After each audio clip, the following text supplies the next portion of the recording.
A man ordered a practical wife, someone who could survive the frontier, handle hard work, and ask nothing more from life than what the land could give. What stepped off the train was a woman who looked like she owned the railroad itself, carrying a trunk bound in iron that no ordinary bride could afford, with a past she wouldn't speak of and enemies she wasn't naming. The whole county said she didn't belong there. And they were right. She didn't belong there yet. But she was about to prove that belonging isn't something you're born into. It's something you earn in the cold and the dark, with a rope in your hand and everything on the line. Hit like, drop your city in the comments so I can see how far this story has traveled, and follow the channel so you don't miss what happens next. This story is just getting started. The telegram had been specific. Colton Hayes had made damn sure of that. He'd spent 3 weeks composing the thing, crossing out words and starting over until the message said exactly what he meant, no more and no less. Seeking capable woman, age 25 to 35, accustomed to physical labor and modest conditions. Wyoming frontier, no illusions about comfort. Widower, 1 daughter, age 6. Serious inquiries only. He'd sent it to 3 different matrimonial agencies in Chicago and 1 in St. Louis, and when the letter came back from a Mrs. Harriet Foss of the Continental Correspondence Bureau confirming that a suitable match had been arranged, he'd felt something close to relief for the first time in 2 years. He wasn't looking for love. He wasn't even sure he remembered what that felt like. What he needed was a woman who could handle a cast-iron stove without burning the kitchen down, who wouldn't faint the first time she saw a calf pulled out of a heifer in the mud, and who understood that Wyoming in January was not a poetic experience. It was a test of whether you deserved to keep breathing. He needed a partner, a practical one, someone who could look at the Silver Bow Ranch and see what it actually was. 3,000 acres of possibility wrapped in wind and dust and unrelenting work, rather than screaming and demanding a return ticket to somewhere civilized. That was what the telegram said. That was what he'd paid for. What stepped off the 415 from Chicago was something else entirely. Colton saw her before she saw him. He was standing on the platform at Laramie Station with May gripping his left hand and his hat in his right, watching the passengers disembark in the thin November light, when the woman appeared in the doorway of the first-class car and paused at the top of the steps as if giving the crowd a moment to register her presence. She was, he didn't have a better word for it, stunning. Not in the overdone way of women who tried too hard, but in the unsettling way of someone who had never had to try at all. Dark hair pinned up under a traveling hat the color of deep water. A coat that had not come from any catalog he'd ever seen, fitted perfectly through the shoulders, hem brushing the tops of boots that were clearly new and just as clearly had never touched anything dirtier than a train platform. She was carrying a small leather bag and wearing gloves that matched her hat, and she stood at the top of those steps and looked out over Laramie, Wyoming, with an expression he couldn't read, something between calculation and careful composure, like a woman solving a problem in her head while pretending to admire the view. Behind her, a porter struggled with an enormous trunk. Not a travel trunk. An iron-bound chest, banded with dark metal straps and secured with a padlock that looked like it could stop a bullet. It took 2 porters to get it down the steps, and even then one of them stumbled, and the woman turned and said something sharp and quiet that made both men straighten up immediately. May tugged on his hand. "Papa, is that her?" "I don't know," Colton said, which was honest. The woman's eyes moved across the platform with the practiced efficiency of someone accustomed to searching crowds, and then they landed on him.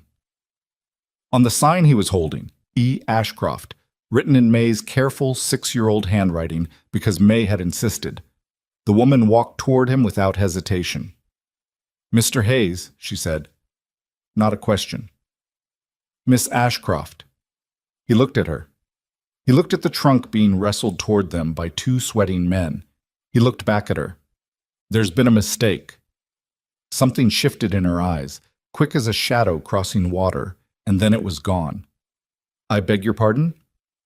The agency was supposed to send... He stopped.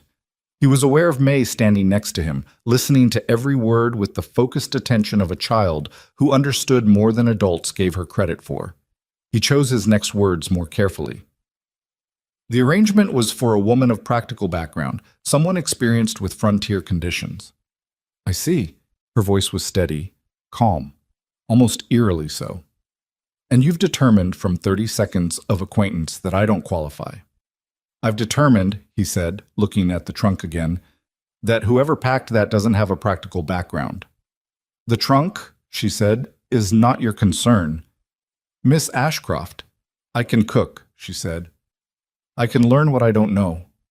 I'm not afraid of hard work, and I'm not afraid of Wyoming. A brief pause. I did read about it before I came. May looked up at him. She read about Wyoming, Papa. I know, May.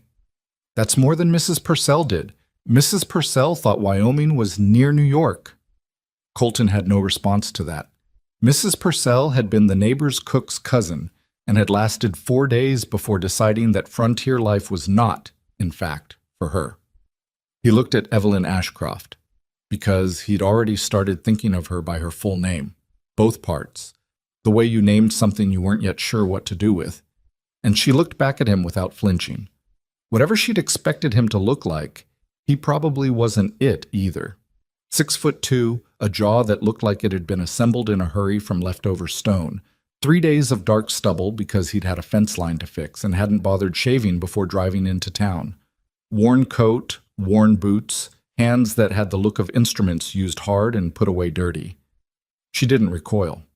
He gave her that. There's a hotel, he said finally.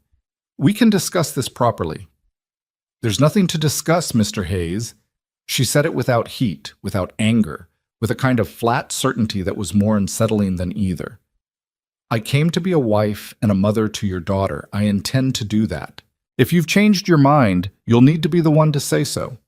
He hadn't changed his mind. He hadn't made up his mind at all yet. And somehow, standing on a cold train platform in November with his daughter holding his hand, and a woman he didn't understand looking at him like she'd already calculated 3 moves ahead, that felt like a dangerous distinction. The wagon's out front, he said. The drive to Silver Bow took 3 hours on a good day. In November, when the wind came down off the Laramie Range with nothing kind in it, it took closer to 4. Evelyn sat in the wagon bed because there was no room for 3 people on the seat without crowding, and she did not complain about this, which he'd expected her to. Instead, she pulled a wool blanket from inside her coat. She seemed to have packed for contingencies he hadn't anticipated, wrapped it around her shoulders, and spent the first hour watching the landscape go by with that same calculating expression she'd had on the train platform.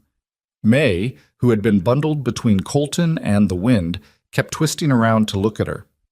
What's in your trunk? May asked. The 3rd time she'd asked. The first 2 times Evelyn had deflected with the smooth ease of someone practiced at it. Things I need, Evelyn said. What kind of things? Important ones. May considered this. Papa says that's what you say when you don't want to answer a question. Your papa's a perceptive man. What's perceptive? Good at noticing things. May turned this over. He noticed your coat. He told me that's not a ranch coat. He said it to himself, but I heard. Evelyn's eyes moved to the back of Colton's head. He kept his eyes on the road. He was aware of her awareness of him, which was the kind of circular thinking that came from too little sleep and too much time alone. It isn't, Evelyn agreed. I'll need different ones.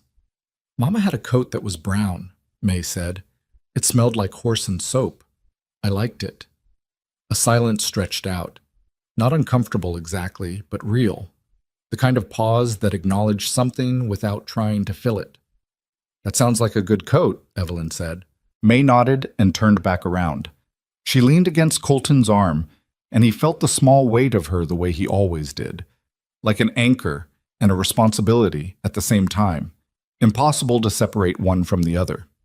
He'd been managing alone for 2 years, since Ruth died of a fever that had moved too fast and hit too hard, leaving him with a 6-year-old daughter and 3,000 acres and no particular plan for how to handle either one. He'd managed. He was a man who managed things.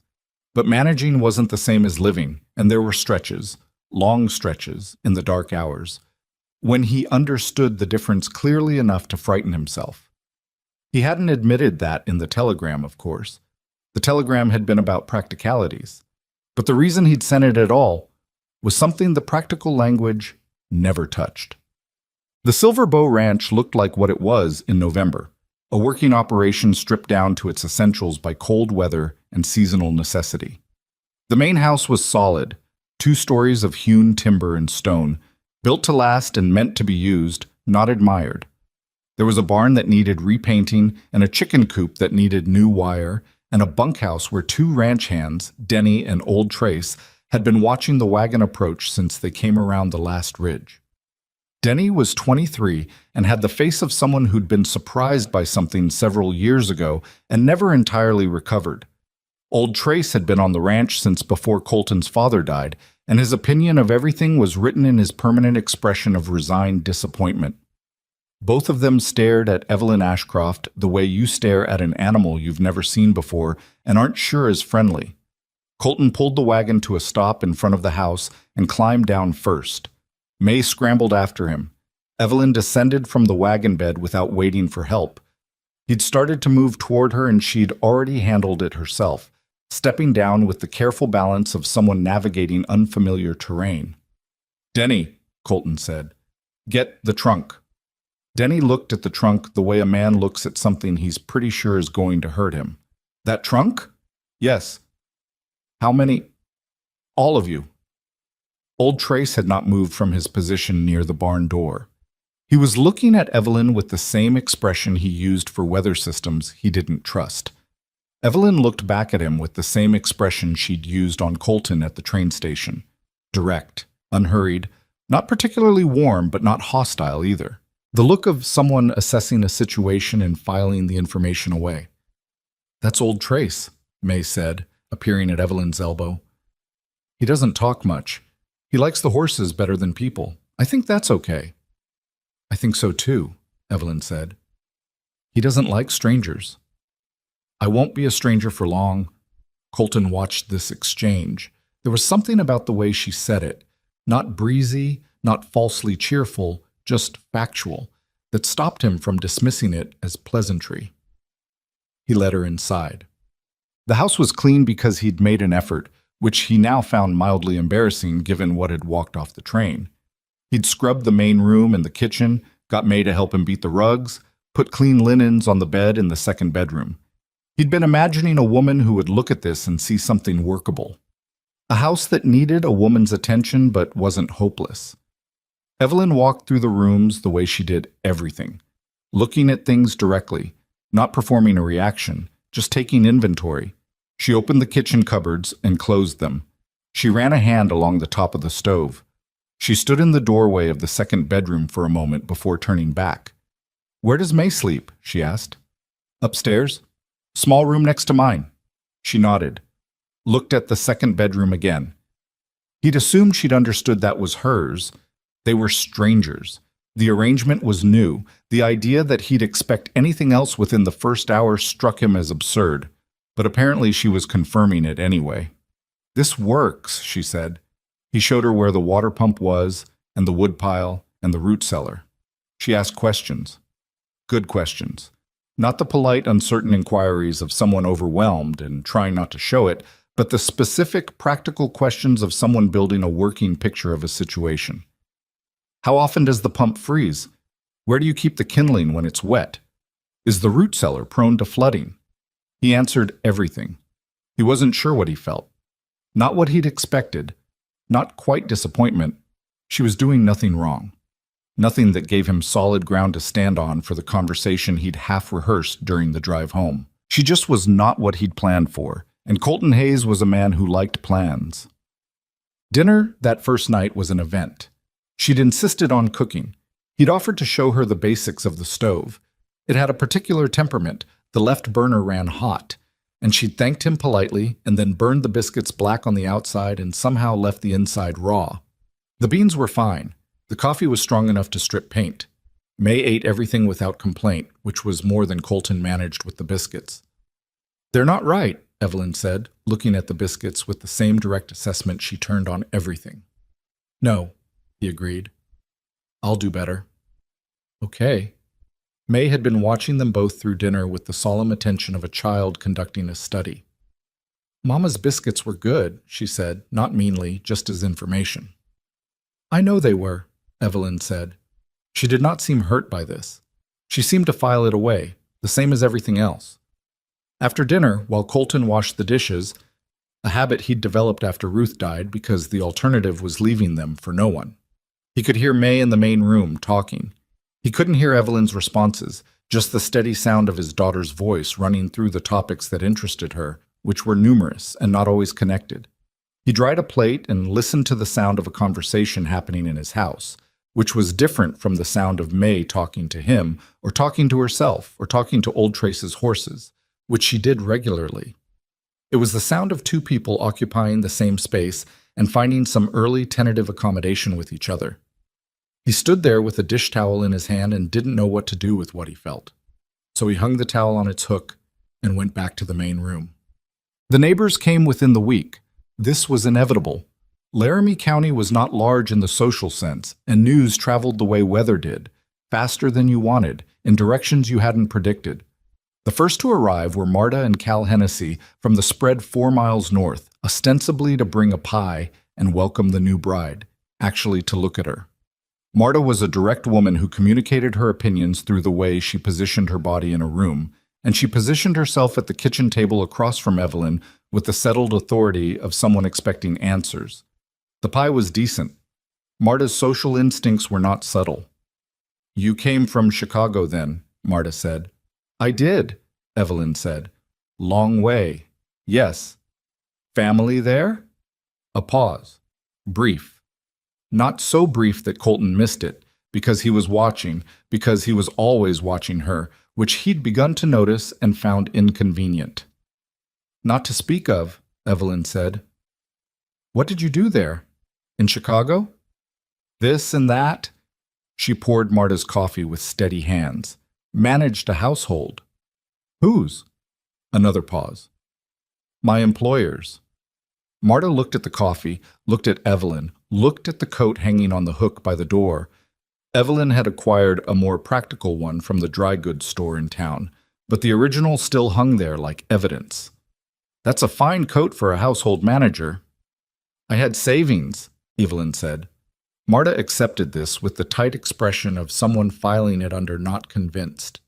Cal ate 2 slices of pie and talked to Colton about feed prices and a creek that was threatening to flood.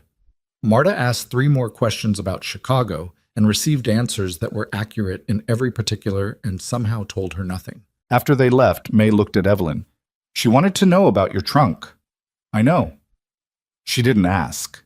"No, she was working up to it." May giggled, a sound Colton hadn't heard enough of in 2 years. "Are you going to tell her?" "Someday," Evelyn said. "Maybe." Colton watched this and said nothing. He was learning that Evelyn Ashcroft operated with a system of carefully rationed information, dispensing exactly enough to satisfy the immediate need and keeping the rest under something as secure as those iron straps on her chest. He didn't know why. He didn't know what she was protecting or from whom.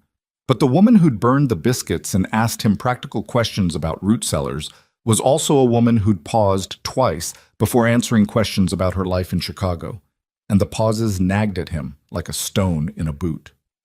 She got better at cooking. Not all at once. There was a week of near misses and actual failures that Colton endured without comment, because the failures were honest and she kept trying, which was more than he could ask for. The biscuits improved. The beans she'd always had right. She learned the stove's temperament and adapted to it, same as she seemed to adapt to everything, by watching, adjusting, filing information away, trying again. She was up before dawn every morning without being asked. He'd hear her on the stairs and then the sound of the stove being stoked. And by the time he was dressed and down, she had coffee made and was working on breakfast with the focused expression of someone who understood that the morning was a limited resource and there was no point wasting it. She could not, however, manage the chickens. This was a consistent failure that verged on spectacular. The chickens of Silver Bow Ranch had been ornery before she arrived and became more so in her presence, as if they had conducted a vote and decided she was not to be trusted. She came in one morning with scratches on her wrists from the meanest of them, a brown hen with an attitude that Denny called the general, and looked at her hands with an expression of pure, undisguised irritation before noticing Colton standing in the doorway. "Don't say anything," she said. I wasn't. You were thinking it. The general does that to everyone, he said, including me. She looked at her wrists. She's strategic about it. She is. I'm going to figure her out. Nobody has. Then I'll be the first. She said it without arrogance, just as a statement of intended fact, and turned back to the kitchen. He stood in the doorway a moment longer than necessary before following her in. May had taken to Evelyn in the particular serious way that May did things. Not with immediate enthusiasm, but with careful attention that, once given, was given completely. She brought Evelyn things to look at. Rocks she found interesting, a bird's nest from the fence post, a drawing she'd made of the ranch. Evelyn received each item with the same focused attention she gave everything, asking the kinds of questions that indicated she was actually listening, and May watched her with growing approval. The turning point, if you could call it that, if there was a single moment rather than a slow accumulation, was the rag doll. The doll had been Ruth's. Before Ruth's, it had been Ruth's mother's. It was old and soft, and its left arm had been losing ground for 2 years, stitching, pulling loose in a way that was not quite a crisis, but was moving in that direction. May had stopped playing with it and started just keeping it, setting it on the windowsill of her room, repositioning it carefully when she came and went, which Colton understood was her way of keeping it safe without admitting it might need help. He'd tried to restitch it himself twice. His hands were not built for that kind of work. The stitches held for a week and then came out worse than before. One evening he came into the main room and found Evelyn at the table with the doll in her hands and a length of thread he'd never seen. Gold-colored, finer than anything he had in the house. She'd taken it from the trunk. He'd heard the lock click earlier and thought nothing of it. And now here she was with this thread and small scissors working at the doll's arm with the same concentrated precision she brought to everything. May was sitting across from her, watching, not speaking, which for May was a significant form of respect. Evelyn didn't look up when Colton came in. Her eyes were on the stitches. He sat down and watched. The thread caught the lamplight. Gold, genuinely gold-colored, not like anything that came from a general store. The stitches she made were small and even, and nothing like his own clumsy attempts. She worked without hurry and without performance, just a woman fixing a thing that needed fixing. When she was done, she held the doll out to May, and May took it and turned it in her hands, looking at the repaired arm. The stitches were barely visible. The thread caught the light and glowed warmly against the fabric. "It'll hold now," Evelyn said. May looked at the doll for a long moment. Then she looked at Evelyn. "Thank you," she said. She said it the way she said things when she meant them completely. Quietly, directly, without decoration. Evelyn nodded. Put her scissors away. That was all. Colton sat with the image of it long after May went to bed. The lamplight, the gold thread, the careful stitches in an old doll that wasn't worth anything except everything. He thought about the trunk with its iron straps and its padlock. He thought about the pauses before questions about Chicago. He thought about the coat. He didn't ask, not yet, but the questions were stacking up. The rumors started within 2 weeks. He heard them on a supply run to town, indirectly, the way you hear things when people aren't quite sure you're listening. In the hardware store, 2 men he recognized from the church social circuit speaking in the lowered voices of people who believed they were being discreet. Mail-order bride with a trunk full of, "Nobody knows. Nobody's seen inside. Hennessy's wife says she won't say where the money came from for that coat, or why she'd leave Chicago, city like that, to come to Wyoming. Something wrong there. And then, worse, could be anything in that trunk. Could be she's hiding something." He paid for his nails and walked out without acknowledging he'd heard anything, which was its own answer to the question of whether he'd heard it. That evening, when May was asleep, he found Evelyn in the kitchen doing the mending by lamplight with a practicality that was becoming familiar. "People are talking," he said. She didn't look up from the mending. "People generally do." "About you, about the trunk." A pause. She set down what she was working on and looked at him. The lamplight made her face harder to read than usual. Or maybe she was harder to read than usual. "What do you want to know, Mr. Hayes?" "Colton." "What do you want to know, Colton?" "What's in the trunk?" "Things I need." "You've said that." "It's still true." He sat down across from her. He was tired, always tired, the particular tiredness of a man who worked from before dawn until after dark and slept without resting. And he looked at her across the table and tried to work out what the truth was. "Are you in trouble?" The question landed differently than he'd expected it to. He'd expected deflection.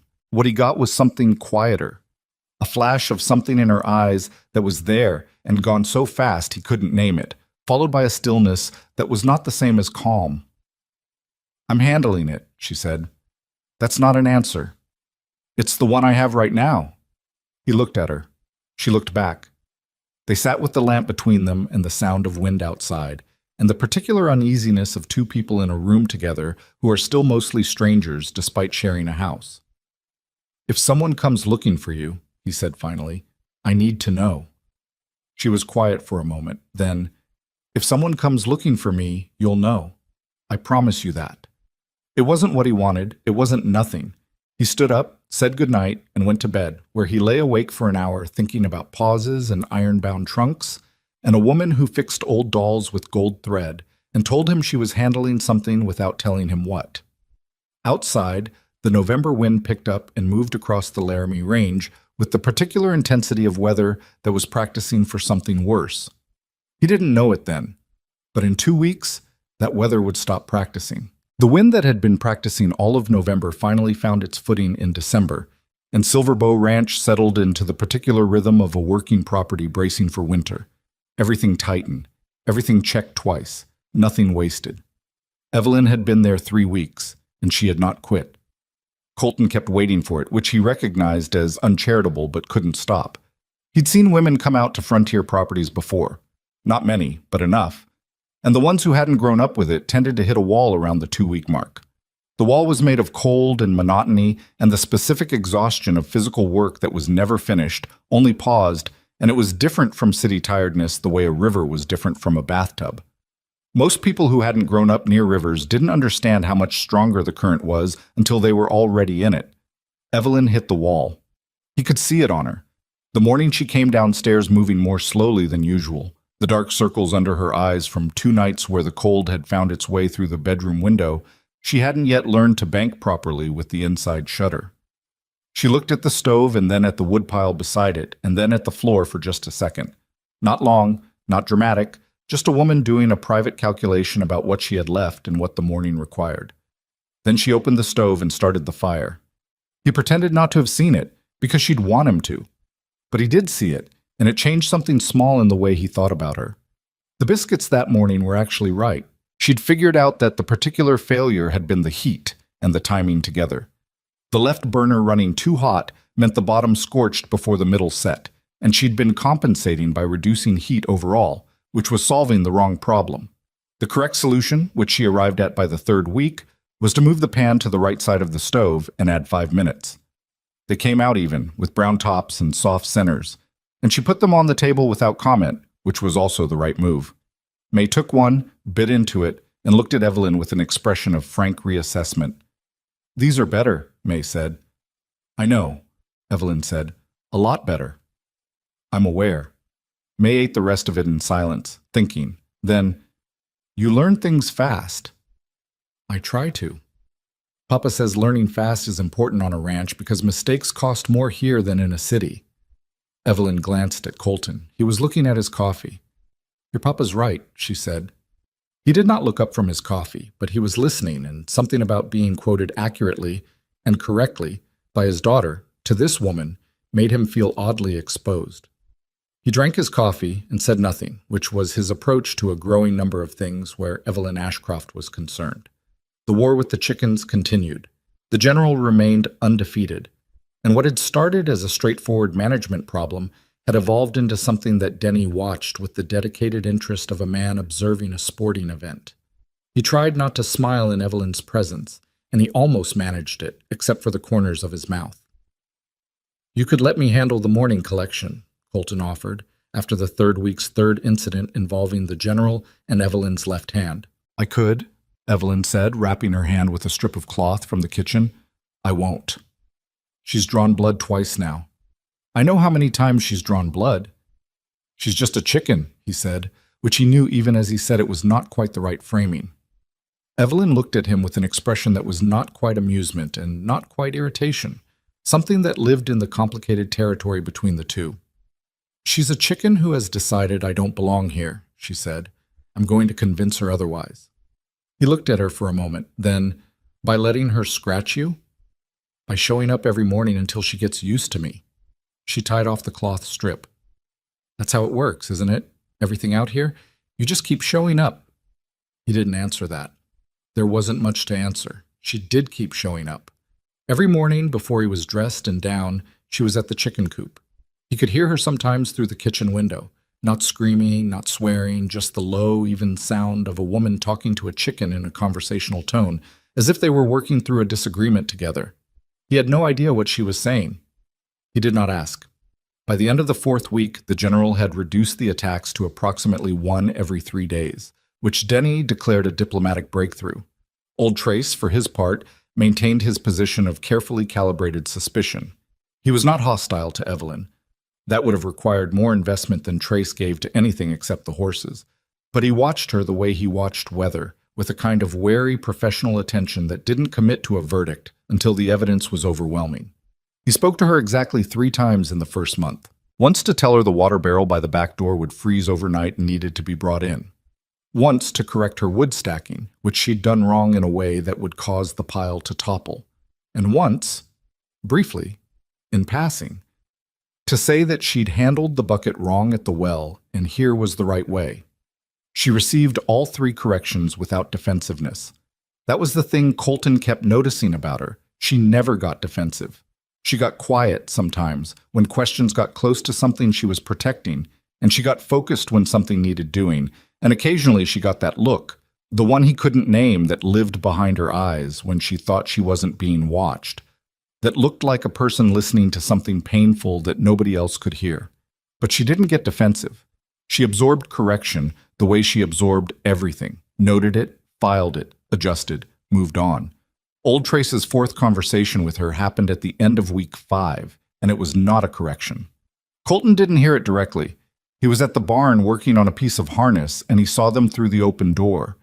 Trace standing near the fence, Evelyn stopped beside him, both of them looking out at the horses in the pasture. The conversation was brief, and Evelyn nodded once, and Trace said something else and then moved on in his particular unhurried way that indicated the interaction was complete. Later, when Colton asked May if she'd seen what that was about, May said she didn't know, but that old Trace had let Evelyn feed the horses that morning, which was, as May gravely noted, a very big thing. Colton thought about that for longer than was probably warranted. The house itself was changing, though he struggled to say exactly how. It wasn't renovation. She'd moved nothing structural, rearranged little.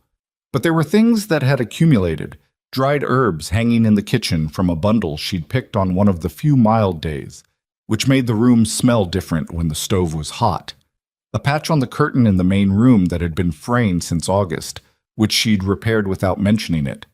A small arrangement of stones that May had collected, which had been in a pile on the windowsill for months, and which Evelyn had simply put into a line, ordered by color, which May found satisfying enough that she left it that way. None of these things were large. Together, they added up to something he didn't have exact language for. A quality of attention. The house had been maintained. Now it was attended to.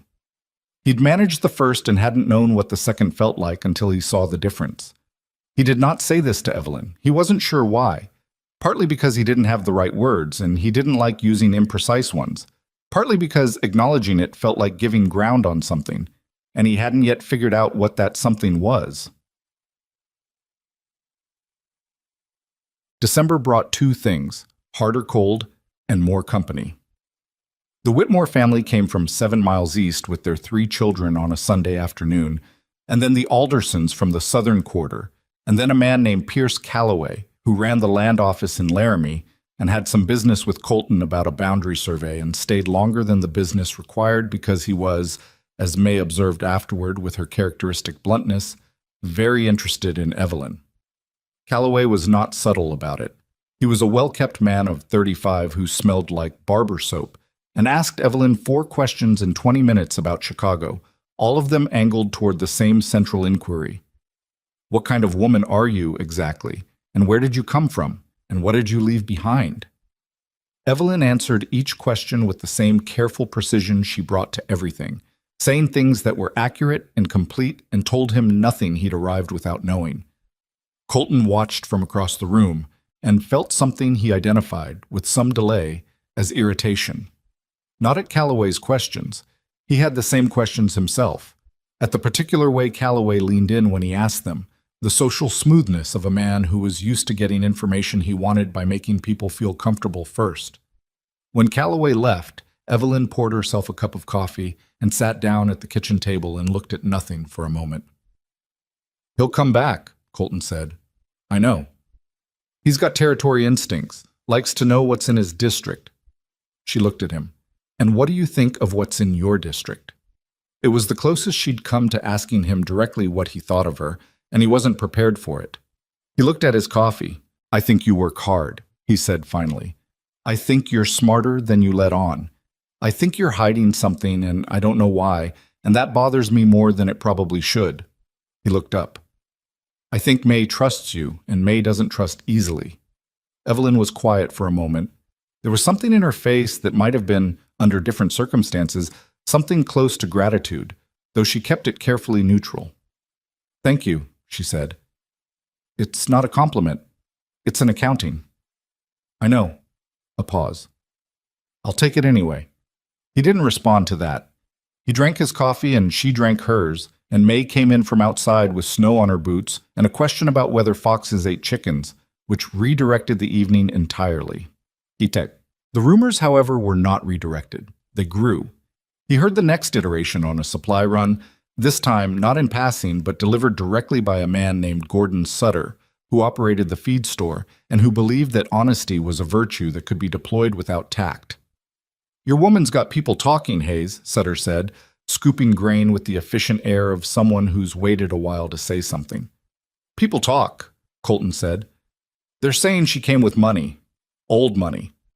That trunk's not a working woman's trunk, and that coat she came in with.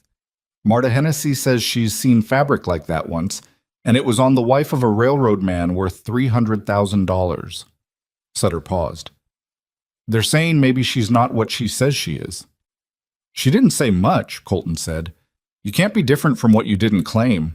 Sutter looked at him with the expression of a man delivering information he considers important and finding the recipient unhelpfully unimpressed. "You're not curious?" "I'm curious about a lot of things," Colton said. "I don't generally make my curiosity other people's business." He put his money on the counter. "I'll need the grain loaded." Sutter loaded the grain without further comment, but Colton felt the look on the back of his neck the entire time. The particular look of a small community deciding what it thought about something, weighing it against what it already believed, filing Evelyn Ashcroft under a category that felt wrong in a way he couldn't articulate but was starting to feel protective about. That realization, that he felt protective, arrived with the grain bags and didn't leave. He found her in the main room that evening, sitting on the floor in front of the fireplace with May lying on her back beside her, and they were looking at a book together. Not one of May's picture books, a real book, with dense type, and Evelyn was apparently reading something aloud in a voice low enough that Colton couldn't catch the words from the doorway, just the sound and the rhythm of it. And May was listening with her eyes on the ceiling the way she listened to things that interested her. He stood in the doorway for longer than he should have. There was something about the scene, the firelight, the sound of the reading, his daughter's listening face, that reached into something he'd been keeping locked for 2 years and found the latch. He backed out of the doorway before either of them saw him and stood in the cold hallway for a moment, breathing carefully. He was not a man who examined feelings in real time. He was a man who managed things. He managed this the same way he managed everything, noted it, filed it, moved on, or tried to. The thing that broke open the careful distance he'd been maintaining happened on a Wednesday, unremarkable in every other respect. He'd been working on the fence line at the eastern boundary since early morning, a section of wire that had pulled loose from 3 posts and needed restringing before the cattle drifted through it in the next cold snap. Denny was with him for the first hour and then left to handle something at the barn, and Colton was alone with the work, which was slow and cold and the kind of task that occupied the hands fully and left the mind to wander wherever it felt like going. He came in at midday for coffee, stomping snow from his boots in the doorway, and found Evelyn at the stove with her back to him and her hair, for the first time he'd seen, not pinned up but gathered loosely, a few strands loose at the back of her neck. She was stirring something in the large pot that produced a smell that made his stomach register interest before the rest of him had a chance to form an opinion. "There's bread," she said, without turning around. She must have heard him on the steps. He took off his coat, poured himself coffee, looked at her back, at the loose hair, at the practical efficiency of how she moved in a kitchen that 3 weeks ago she'd been entirely uncertain in. "Evelyn," he said. She turned around. "People are talking about the trunk," he said. "They're going to keep talking. I can't stop them. But it would help." He stopped, trying to get the words right. "It would help if I knew something, anything." She looked at him for a long moment. She looked at the pot and then back at him. She looked like a person doing arithmetic on something that didn't add up neatly. "I'm not what I represented myself to be," she said. "I know that. Not in the way that means I lied about my intentions." She was choosing each word deliberately. "I intend to be exactly what I said I'd be. A wife, a mother to May, someone who works. I wasn't dishonest about any of that. But," she turned back to the stove briefly, turned off the heat on the pot, turned to face him fully, arms loose at her sides, which was its own kind of signal. She wasn't protecting herself with crossed arms or managed posture. She was just standing there, giving him something straight. "I'm not poor," she said. "I'm not a household manager who saved up for a nice coat. I'm—" A pause, and he could see the cost of the words in her face. "I come from money, old money, Chicago money, and there are people there who want something that belongs to me. And when I left, I made it difficult for them to find me. The trunk is part of why." She stopped. "That's all I can say right now. Not because I don't trust you. Or not only because of that, because saying it out loud to anyone is a risk I'm still—" She stopped again. "I'm managing it." He'd heard those words before. "I'm managing it." He thought about pressing, about the fact that what she was describing, people who wanted something from her, an escape hidden under a mail-order bride arrangement, was not a small thing. It was the kind of thing that didn't stay managed forever without help. But he looked at her face and saw not evasion, but something rawer than that. Someone who had been managing something alone for long enough that the muscles for it had set in a permanent state of tension, and who was telling him this much at a cost she hadn't budgeted for today. "All right," he said. She blinked. "That's all?" "For now." He picked up his coffee. "The soup smells good." She looked at him with an expression he couldn't fully read, something complicated and genuine that she didn't perform away. Then she turned back to the stove and turned the heat back on and said, "It's not soup, it's stew. There's a difference." "What's the difference?" "Soup is thin. Stew has weight to it." He considered this. "All right. You should know the difference. You eat often enough." "I know the difference," he said. "I wanted to hear how you'd explain it." She glanced at him over her shoulder. Something in her face shifted. Not quite a smile, but the anteroom to one. "You're strange, Colton Hayes." "Probably," he said. "The bread's good."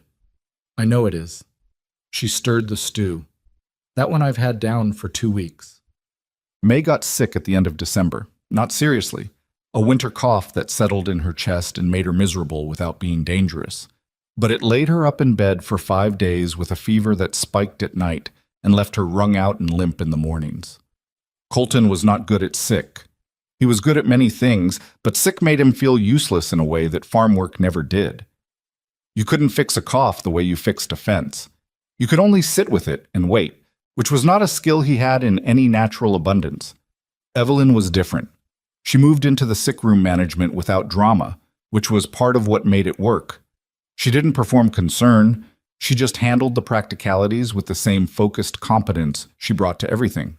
Cool cloths when the fever rose, warm broth fed in small amounts because May's appetite had gone sideways, a particular way of sitting on the edge of the bed and talking in a low, even voice that seemed to help May sleep when nothing else did.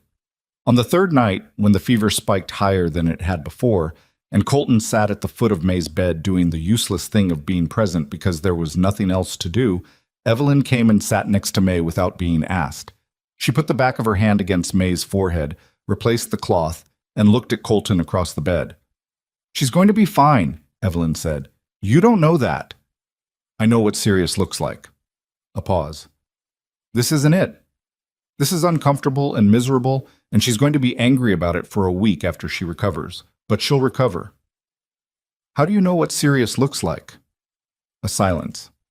Then, "My mother was sick for 2 years before she died. I learned the difference." She said it without self-pity, just as a statement of how she'd come to know a thing. Sirius looks different, breathes different. He looked at her. She was watching May, adjusting the blanket with the particular automatic care of someone who'd done this before, in another room, for another person, and the motion had stayed in her hands. "I'm sorry," he said. "About your mother." "It was a long time ago." She looked up from May. "You've been sitting here for 3 hours, Colton. Go sleep. I'll come get you if anything changes." "I'm not going to sleep." "I know." She looked at him steadily. "But you can try." He didn't try. He sat in the chair in the corner and watched both of them. His daughter sleeping fitfully, the woman who had arrived on his doorstep 3 weeks ago wrong in every expected way and right in ones he hadn't anticipated. And the night came down cold and close around Silver Bow Ranch, and he let it. May broke the fever on the 4th day, as Evelyn had said she would. On the 5th, she was demanding biscuits and asking if the general had been fed, and Colton stood in the doorway of his daughter's room, watching his daughter complain about chicken welfare from a sick bed, and felt something ease loose in his chest that he hadn't known was clenched. Evelyn appeared at his elbow. "I told you," she said. "You told me. Next time, try sleeping." "Probably won't," he said. "Probably not," she agreed. She looked at May, who was now explaining at some length to an imaginary audience the proper technique for managing a difficult hen. Evelyn's face, in that moment, in that light, early morning, gray December through the small window, had the expression he'd been trying to name since the night she fixed the doll. He got close to it now. It was the expression of a person who has arrived somewhere they hadn't let themselves want, and found, to their own surprise, that it is real. He looked away before she could catch him looking. The morning required the stove started and the horses fed, and there was a section of roof over the bunkhouse that had been showing signs of concern, and December was not going to solve itself. He went downstairs and started the stove, and he could hear, above him, the sound of May still talking and Evelyn's low response. And the sound filled the kitchen the way warmth fills a cold room, not all at once, but in every direction at once, until you notice the cold is gone and don't remember exactly when it left. January came in like something that had been waiting. The first week was cold in the ordinary way, the kind of cold that Silver Bow Ranch had been built to handle, that Colton had been handling his entire life, that required attention and preparation, but not fear. The water barrels came inside at night. The horses got extra feed, and the barn doors were reinforced against drafts. The cattle were moved to the lower pasture where the terrain broke the wind and the feed was closer to hand. Colton went through the motions of winter preparation with the automatic competence of a man who had done all of it before and knew what each step was for. Evelyn watched everything and asked the right questions, same as she always did. She'd stopped asking about the obvious things. She understood the stove, the water pump, the root cellar, the way the days shortened and the household had to adjust around them. Now she asked about the cattle, about the fence lines, about the particular topography of the eastern pasture that made it vulnerable to drifting snow. She was building a picture, the way she'd been building a picture of Silver Bow since she arrived, and the picture was getting more detailed every week. She also learned, finally, to manage the general. It wasn't what Colton had expected, not the gradual wearing down of the chicken's resistance through persistence, though that was part of it. What actually worked, as near as he could tell from what May reported and what he witnessed himself one morning through the kitchen window, was that Evelyn had started bringing a specific small piece of bread to the coop each morning, not tossing it in with the general feed, but holding it until the general took it from her hand.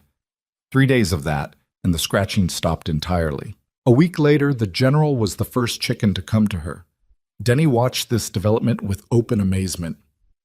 "She bribed her," he said to Colton with a tone that mixed admiration and moral uncertainty.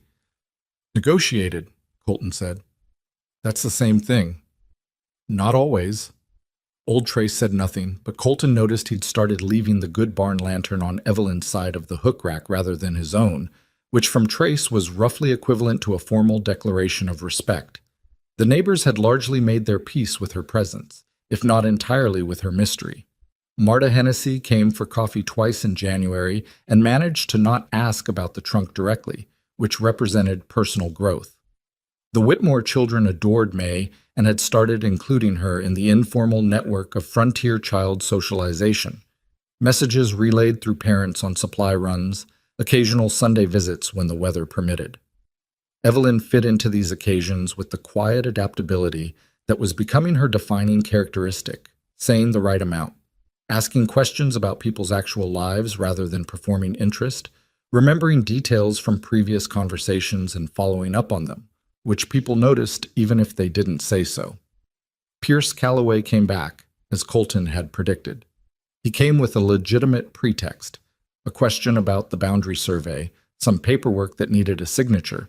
But he stayed for coffee and directed most of his conversation at Evelyn with the determined good humor of a man who considered himself charming, and was not entirely wrong about it.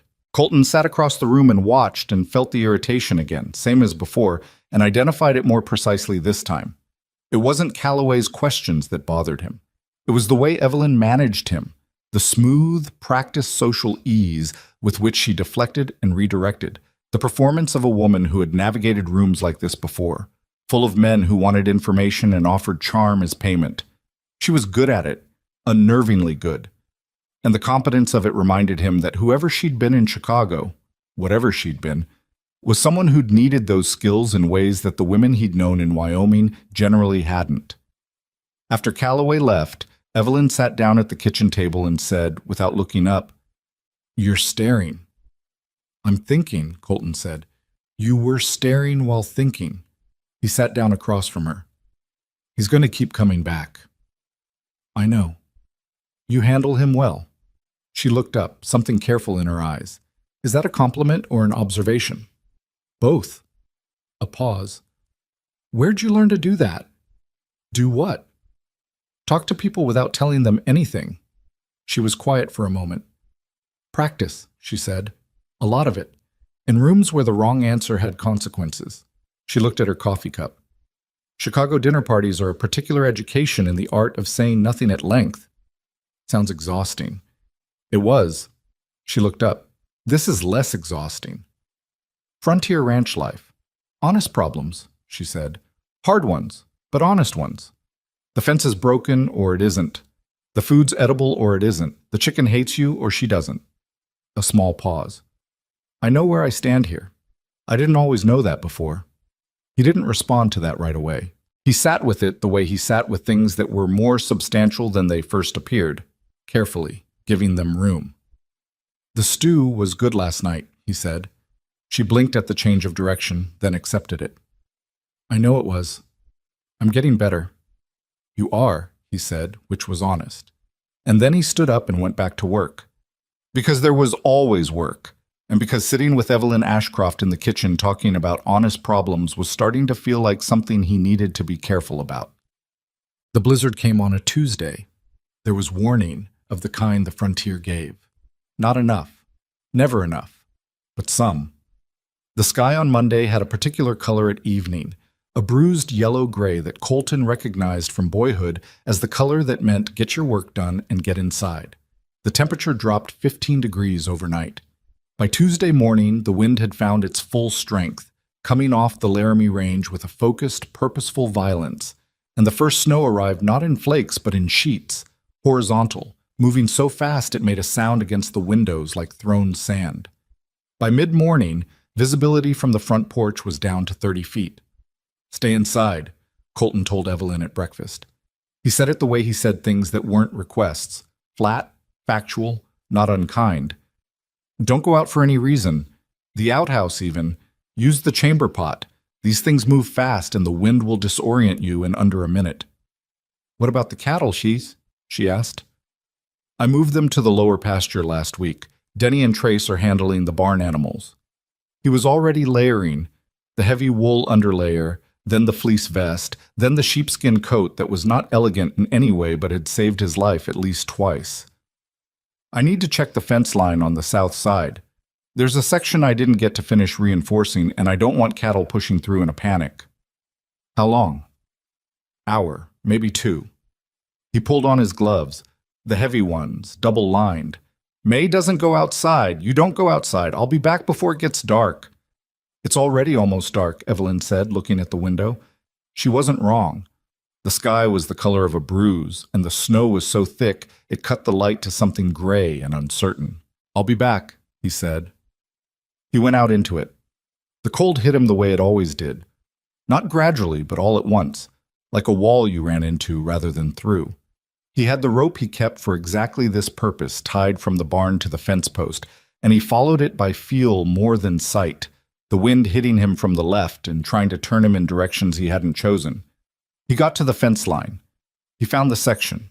He worked at it with hands that lost sensation after 15 minutes and had to be warmed against his body before he could continue. He finished the fence, started back.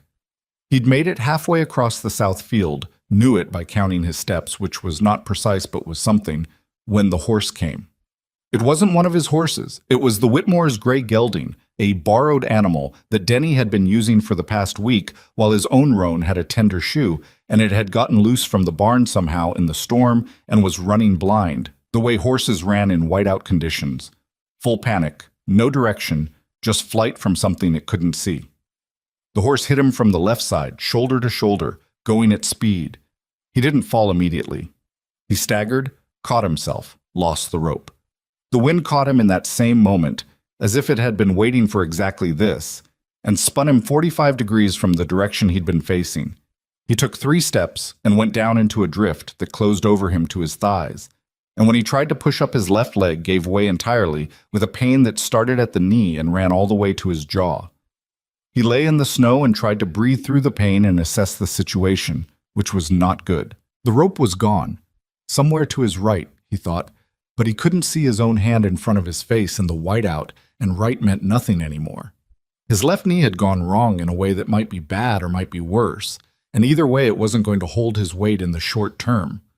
The cold was operating on a timeline that he understood from experience, which was approximately 45 minutes before thinking became unreliable, and after that things got faster and not in a direction he was going to like. He tried to get up. His left leg sent a clear message about that plan, and he went back down. He lay still for a moment and made himself think.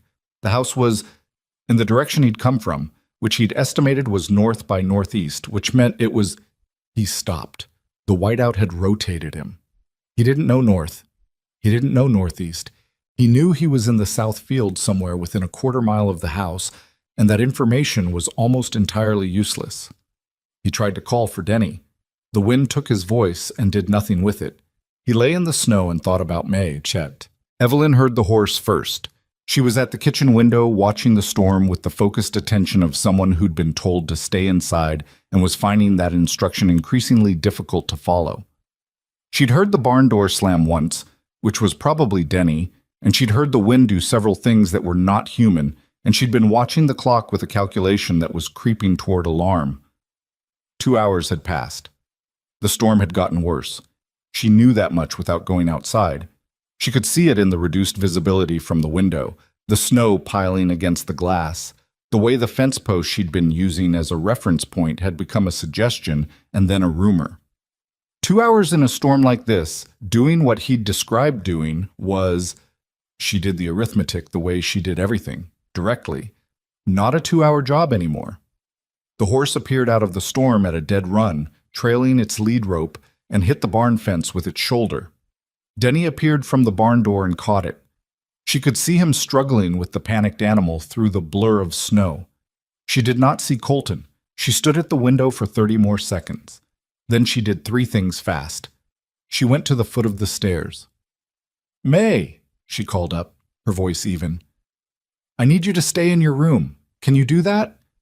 May appeared at the top of the stairs, reading Evelyn's face the way she read everything. What's wrong? Your father's not back yet. I'm going to check. May's face went still. He said not to go out. I know what he said. Evelyn, stay in your room, May. Lock your window against the draft. I'll be back. She looked up at the child at the top of the stairs and held her gaze for a moment. I will be back. Do you hear me? May looked at her for a long second. Okay, she said. It was the voice of a child deciding to trust something that scared her. Evelyn turned away from the stairs. She put on every layer she had. She hadn't brought a proper frontier coat, but she had the wool traveling coat and a heavy blanket she could wrap and pin, and she added Colton's spare work gloves from the hook by the door, which were enormous on her hands and would work better than her own. She took the coil of rope from the same hook. She'd watched Colton demonstrate the barn defense guide rope enough times to understand the principle. She took the half bottle of whiskey from the kitchen shelf. She thought about what else. What did you take into a whiteout to find a man? Something to make noise. She took the cast iron pan and the wooden spoon. She tied one end of the rope to the post of the porch rail. She tested the knot. It held. She wrapped the other end twice around her right wrist and stepped off the porch. The cold was not like anything she'd experienced before. Chicago winters were cold. Wet cold, penetrating, the kind that came off Lake Michigan with real intention. This was different. This was cold as an absolute condition, cold as an argument against the existence of warmth, cold that made Chicago feel like a misunderstanding. The wind hit her from 3 directions in the first 10 seconds, and she understood immediately what Colton had meant about disorientation. Her sense of direction unwound almost at once, the house behind her already less certain than it should have been. She kept hold of the rope. She moved forward, into the south field, the rope paying out behind her, the wind trying to push her sideways. She banged the pan with the spoon. The sound went nowhere. The wind ate it instantly, but she kept doing it because there was nothing else. 30 feet from the porch, she could no longer see the house. She kept going. She called his name. The wind took it. She called again anyway, methodically, every 15 steps, because he needed to hear something and she needed to keep doing something deliberate, or the storm would make her irrational. She'd been out 4 minutes when she stepped into a drift that rose to her thighs, and her left boot came down on something that was not snow and not ground. Something that moved. She dropped to her knees and dug with both hands. He was face up, which was the thing that let her find him. The pale shape of his face in the white dark of the storm, eyes squinted against the snow. He looked at her the way people look at things they're not sure are real. Get up, she said. Left knees? I know. Get up anyway. I can't put weight. Then don't put weight on it. Put it on me. She got her shoulder under his arm, which was not a comfortable arrangement. He was 8 inches taller than her and outweighed her by a significant margin, but comfort was not the current priority. We go back on the rope. I've got us tied to the porch. Can you stand? He tried. The left leg buckled. She held. They both stayed upright with the combined effort of 2 people who could not afford to fall. How long have you been out here? She said, pulling his arm tighter across her shoulders, starting to move. Lost count. His voice was not right. Slower than usual, which she recognized from nursing her mother as the particular quality of a body operating on reduced resources. You were supposed to stay inside. You were supposed to be back 2 hours ago. I had walk, Colton. He walked. Not well. The left knee would not cooperate with even partial weight, and every 3rd step sent a sound through him that he was suppressing with the focused effort of a man who wasn't going to let himself make noise about pain in front of someone else. She could feel it in the arm over her shoulder, the way his whole body tensed and then released with each bad step. She followed the rope. This was the thing she'd understood when she tied it, that in a whiteout, the only navigation you could trust was physical contact. The rope was real when nothing else was. She kept her right wrist wrapped around it and pulled them both along it, step by step, the wind trying to rotate them off course and the rope not allowing it. The pan had been dropped somewhere in the first minute. The whiskey she hadn't used yet. He needed it, but not while they were still moving. 40 feet felt like half a mile. At At some point, he started to slow in a way that was different from before. Not the slowing of pain management, but the slowing of cold, of a body starting to husband its resources. She felt it in how much of his weight was on her shoulder. "Stay awake," she said. "I'm awake." "You're getting slower." "I'm walking." "Walk faster. Easy for you to—" He stopped, took 3 deliberate steps. "How far?" "I don't know. Keep going." He kept going. She kept going. The rope was real. The rope led somewhere. Those were the only 2 facts that mattered. The porch materialized out of the white like something she'd imagined. And then her hand hit the rail, and it was solid under her palm, and she almost said something that wasn't a word, just a sound, sharp and involuntary, the sound of a held thing releasing. She got him up the 2 porch steps. He grabbed the door frame with his right hand, and she pushed from behind, and they got through the door and into the warmth and the sudden silence of the house interior, which after the noise of the storm felt profound enough to be physical. He sat down on the kitchen floor because that was as far as he got. She poured 2 inches of whiskey and put the glass in his hand. She pulled off her outer layers, the blanket and the coat, and her hands, she noticed, were shaking. Not from cold, though that too. From the specific aftermath of doing something frightening that there hadn't been time to be afraid of during the doing. He drank the whiskey. Color was coming back to his face, slowly, which was the right direction. His jaw was set hard, probably against the pain of the knee, beginning to announce itself more clearly now that the immediate danger was off. "How bad is it?" she asked, kneeling to look at the knee, not waiting for permission. "I can't tell yet." She pressed around the joint with both hands, careful and systematic, the way she'd learned to assess her mother's worst days by touch. He made a sound through his teeth that indicated she'd found the primary problem. "It's not broken," she said. "How do you—" "The shape's right. Broken knees don't hold shape. It's the ligaments or the cartilage. Either way, you're not walking on it correctly for a week." He looked at her kneeling at his feet, examining his knee with steady hands in his borrowed work gloves, with her hair coming completely undone from the wind and her face blotched red from the cold, and she looked up and met his eyes. "You could have died out there," she said.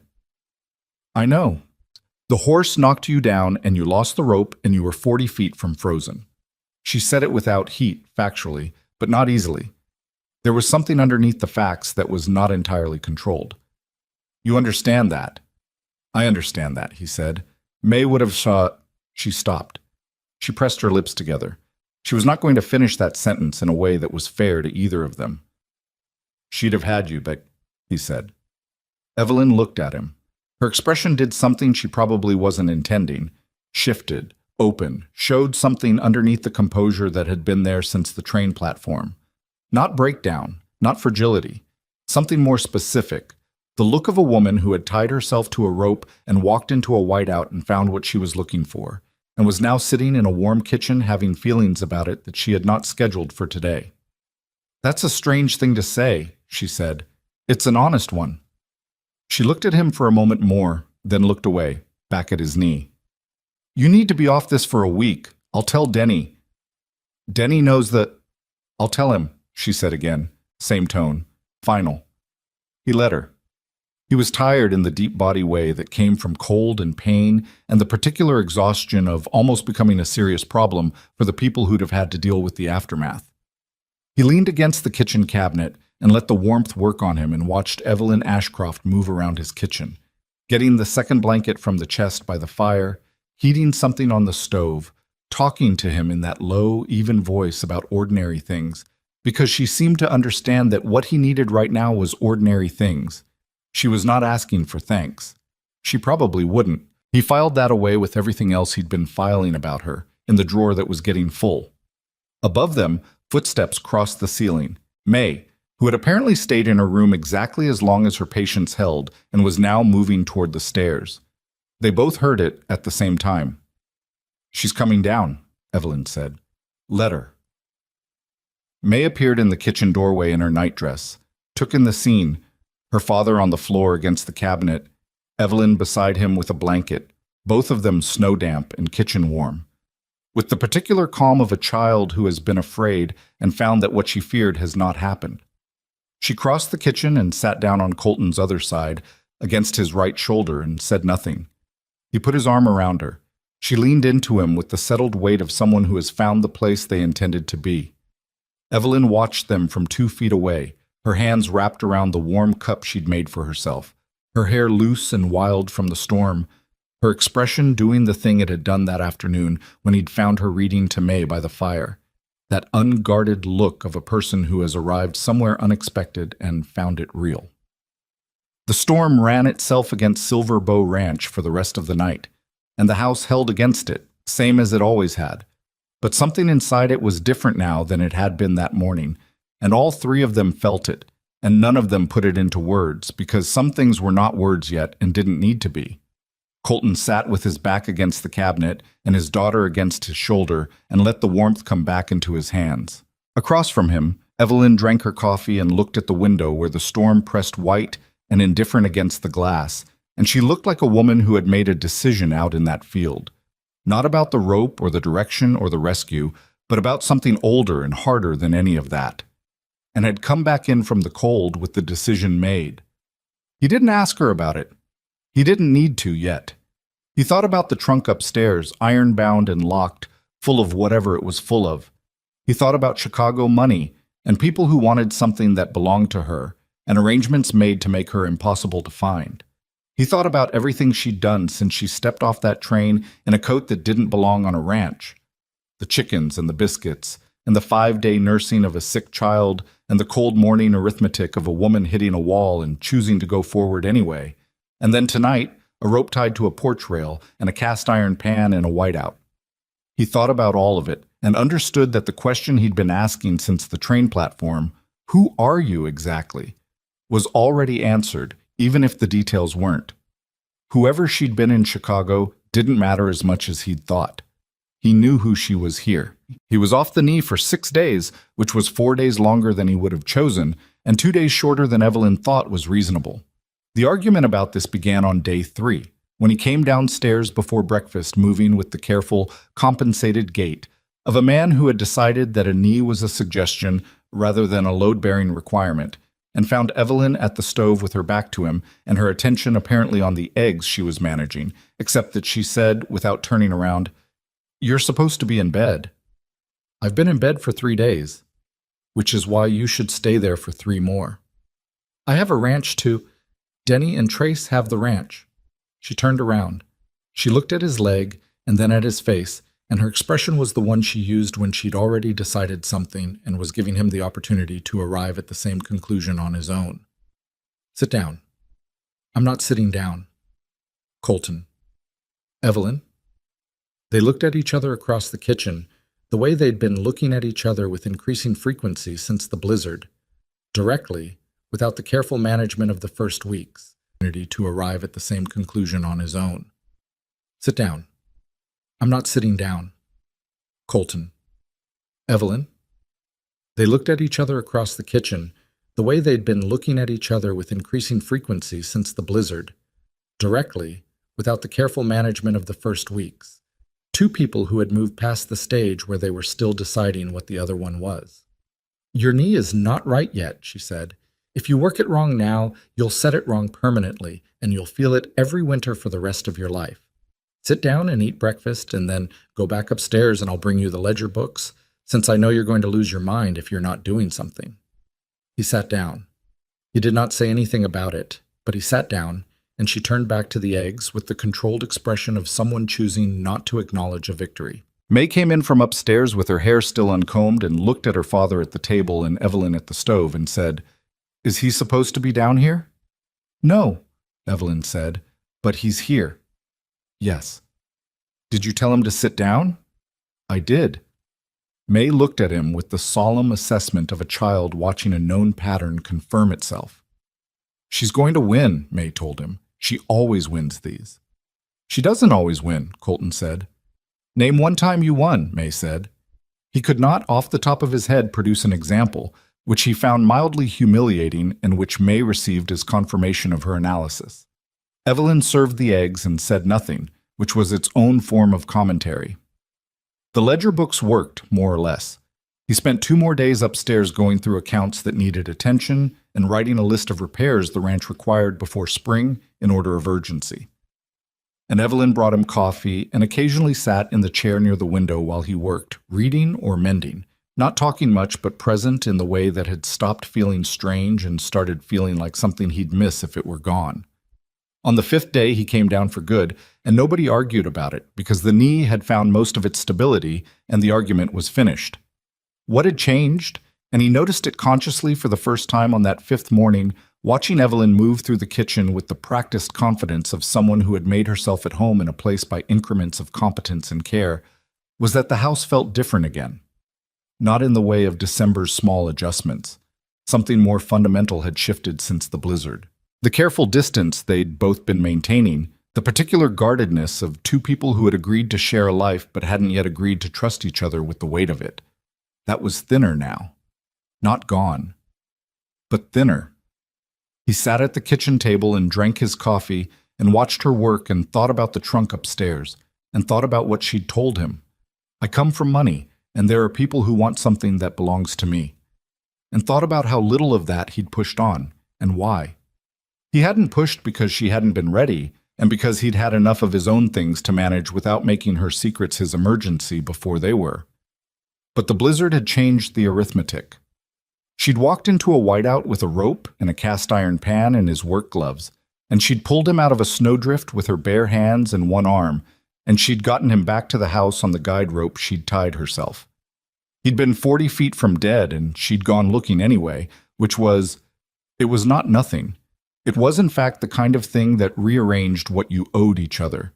He thought she understood that too. He could see it in the way she looked at him now. Less careful than before, less managed, like a door that had been open a crack and was now open wider. He was thinking about how to say any of this when the letter arrived. Denny brought it in from town on a supply run, handing it to Colton with the careful neutrality of a man who had noticed the Chicago return address and was making a deliberate choice not to comment on it. The envelope was heavy, cream-colored stock, the kind that came from offices where expense was a statement of intent. The name on it was not Evelyn Ashcroft. It was a name he'd never seen, Miss Evelyn Margaret Caldwell. He stood in the main room holding it and looked at it for a long moment. Then he went upstairs and knocked on her door. She opened it and saw the letter, and her face did something he'd never seen it do. The composure dropped entirely, not gradually, but all at once, like a lamp going out. She looked at the envelope, and then at him, and then at the envelope again. How did they... She stopped. Her voice had gone quieter. Where did this come from? Denny brought it from town. It was at the post office. He looked at her. Who is Evelyn Margaret Caldwell? She reached out and took the letter from his hand. She held it without opening it for a moment, and in that moment he watched her reconstruct the composure from the ground up. Not hiding, exactly, but stabilizing, the way a person who's been startled gets their feet back under them. Come downstairs, she said. I'll make coffee. I don't need coffee. I do. He followed her down. She made the coffee without speaking, and he sat at the table and waited, because he'd learned that with Evelyn there was a specific kind of silence that meant she was building toward something, and interrupting it produced nothing useful. She poured 2 cups and sat down across from him and set the letter between them, unopened, and looked at it. Evelyn Margaret Caldwell is my name, she said, my real name. She looked up. Evelyn Ashcroft was my mother's maiden name. I used it because it was the only false name I could think of that I'd remember without practicing. He looked at the letter. Caldwell. My father was Robert Caldwell. He died 14 months ago. She wrapped both hands around her coffee cup. He built Caldwell Industrial, steel manufacturing primarily, with interests in rail freight and 2 coal operations in Pennsylvania. At the time of his death, the estate was valued at approximately $4 million. The number landed in the kitchen like a stone in still water. He sat with the ripples. The sole heir, he said, because she'd told him that before, in the abbreviated version. Yes, she looked at her coffee. My father's younger brother, my uncle Warren Caldwell, had worked for the company for 20 years. He managed day-to-day operations while my father handled the financial decisions. When my father died, the will was specific, everything to me, with a board of trustees overseeing the estate until I either married or turned 30. whichever came first. A pause. I was 27 when he died. Warren had 3 years to work with. Work with how? She looked up. There was something in her face that was not quite anger and not quite grief. Something that had been both of those things for long enough that it had become something quieter and more settled. He started with the lawyers, arguing the will's language, claiming my father lacked mental clarity in his final months. That went nowhere. The will was clean, so he moved to other methods. She stopped, turned the coffee cup in her hands. There were 2 doctors, men Warren had arrangements with. They produced documents claiming I had demonstrated signs of mental instability, erratic behavior, delusional episodes, inability to manage my own affairs. Her voice was steady, but the steadiness cost her something. They cited incidents that didn't happen, or that happened differently from how they described them.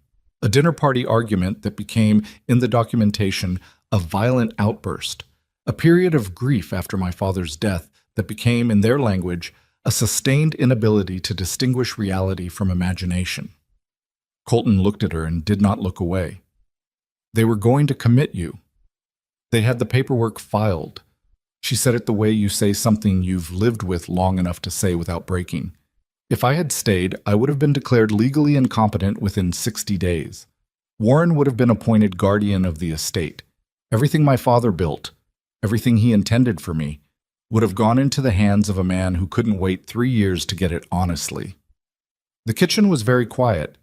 Outside, the January wind was doing its ordinary work against the walls of Silver Bow Ranch, and the sound of it had never seemed more routine, more fortunate, more safe than it did in that moment. The trunk, Colton said. The original documents. She nodded. The real will, notarized and witnessed by 3 independent parties. Financial records my father kept separately from the company books, in a private safe that Warren didn't know existed. Bank drafts on accounts Warren had no access to. Accounts my father set up in my name alone, before he got sick because I think part of him knew. She stopped. Letters. Evidence of the arrangement with the doctors. I'd been careful for a year, documenting, collecting, preparing. When I realized the timeline had moved up, that the commitment order was closer than I thought, I had less than a week. And you picked a mail-order bride arrangement, he said. I needed to disappear into a life that no one looking for Evelyn Caldwell would think to search. A wealthy Chicago heiress does not become a frontier ranch wife. A ghost of something crossed her face, not quite amusement, but related. I went to 4 matrimonial agencies before I found yours. The Continental Correspondence Bureau had the least staff and the most disorganized records. I knew the ad would be filed and mostly forgotten once the arrangement was confirmed. She paused. Your advertisement was specific. A man who wanted someone capable of hard work, not a society woman. It seemed... She stopped again. Seemed what? Honest, she said. It seemed like an honest advertisement from a man who knew what he needed and wasn't dressing it up. She looked at him. I've spent a lot of time around people who dressed things up. I could tell the difference. He sat with that. He thought about the telegram he'd agonized over, crossing out words, starting over, refusing to say things he didn't mean because the situation was too practical for anything but the truth. He thought about it landing in the hands of a woman who needed exactly that quality for reasons he'd never imagined. The letter, he said, nodding at the envelope on the table between them. She looked at it. Then she picked it up and opened it. He watched her read. Her face gave him the content of it before she spoke, a sequence of small, controlled reactions, the tightening around her eyes, the set of her jaw going harder. She set it down, slid it across to him. It was from a law firm, Hargrove, Mills and Associates, Chicago, Illinois. The language was formal and precise and moved efficiently toward its point, that the matter of Evelyn Margaret Caldwell's legal competency remained under active review by the Cook County Probate Court, that her absence had not terminated the proceedings, and that the court had appointed a guardian ad litem to act in her interests during the process. Her presence was requested, the word required appeared in a different passage, for a hearing scheduled in March. At the bottom, a handwritten line in a different ink. Not from the lawyers. From someone who'd added it after. We will find you wherever you are, Evelyn. Come home and this can be resolved quietly. Or don't, and it won't be. The handwriting was not signed, but it did not need to be. Colton set the letter down. He was quiet for a moment, and the quiet had a quality to it. Not empty, but full, the way silence gets when someone is doing real thinking rather than just not talking. "How close is March?" he asked, though he knew the calendar. 8 weeks. Her hands were flat on the table, very still. "If I don't appear, they'll file the incompetency ruling in absentia. Warren's lawyers have enough to make it hold without my testimony, especially if I appear to have fled the jurisdiction, which I have." She looked at him. "If the ruling stands, the estate transfers to guardianship. Warren wins. And if you appear? I have the documents. I have the real will. I have the evidence of the arrangement with the doctors, including letters between Warren and the lead physician discussing payment." She said it with the concentrated precision of someone who has been through the argument in their own head so many times that the shape of it is worn smooth. In an honest court, that's enough. In a court where Warren's lawyers have been working for 14 months and I've been absent and appearing erratic, she stopped. "It's not a certainty." He looked at the letter again, at the unsigned edition at the bottom. "He found you. He found the town, maybe the post office. Not—" She stopped. "I don't know how much he knows." Colton nodded slowly. He picked up his coffee and drank the last of it, cold by now, and set the cup down. He looked at the letter. He looked at her. "You said the trunk has bank drafts." "Yes." "Accounts in your name alone." "Yes." "Accessible?" "Through any bank with a correspondent relationship with First National of Chicago. There's a branch in Cheyenne." She looked at him with something cautious in her eyes, something that was waiting to understand the direction of his questions. He understood the caution. He'd been a stranger to her 6 weeks ago, and now she was sitting across from him with $4 million laid out on a kitchen table in paper form, and he was asking questions about how to access the money. He met her eyes. "I'm not asking because I want any of it." She held his gaze for a moment. Then something in her face settled. "I know," she said, quietly but directly. "I know that."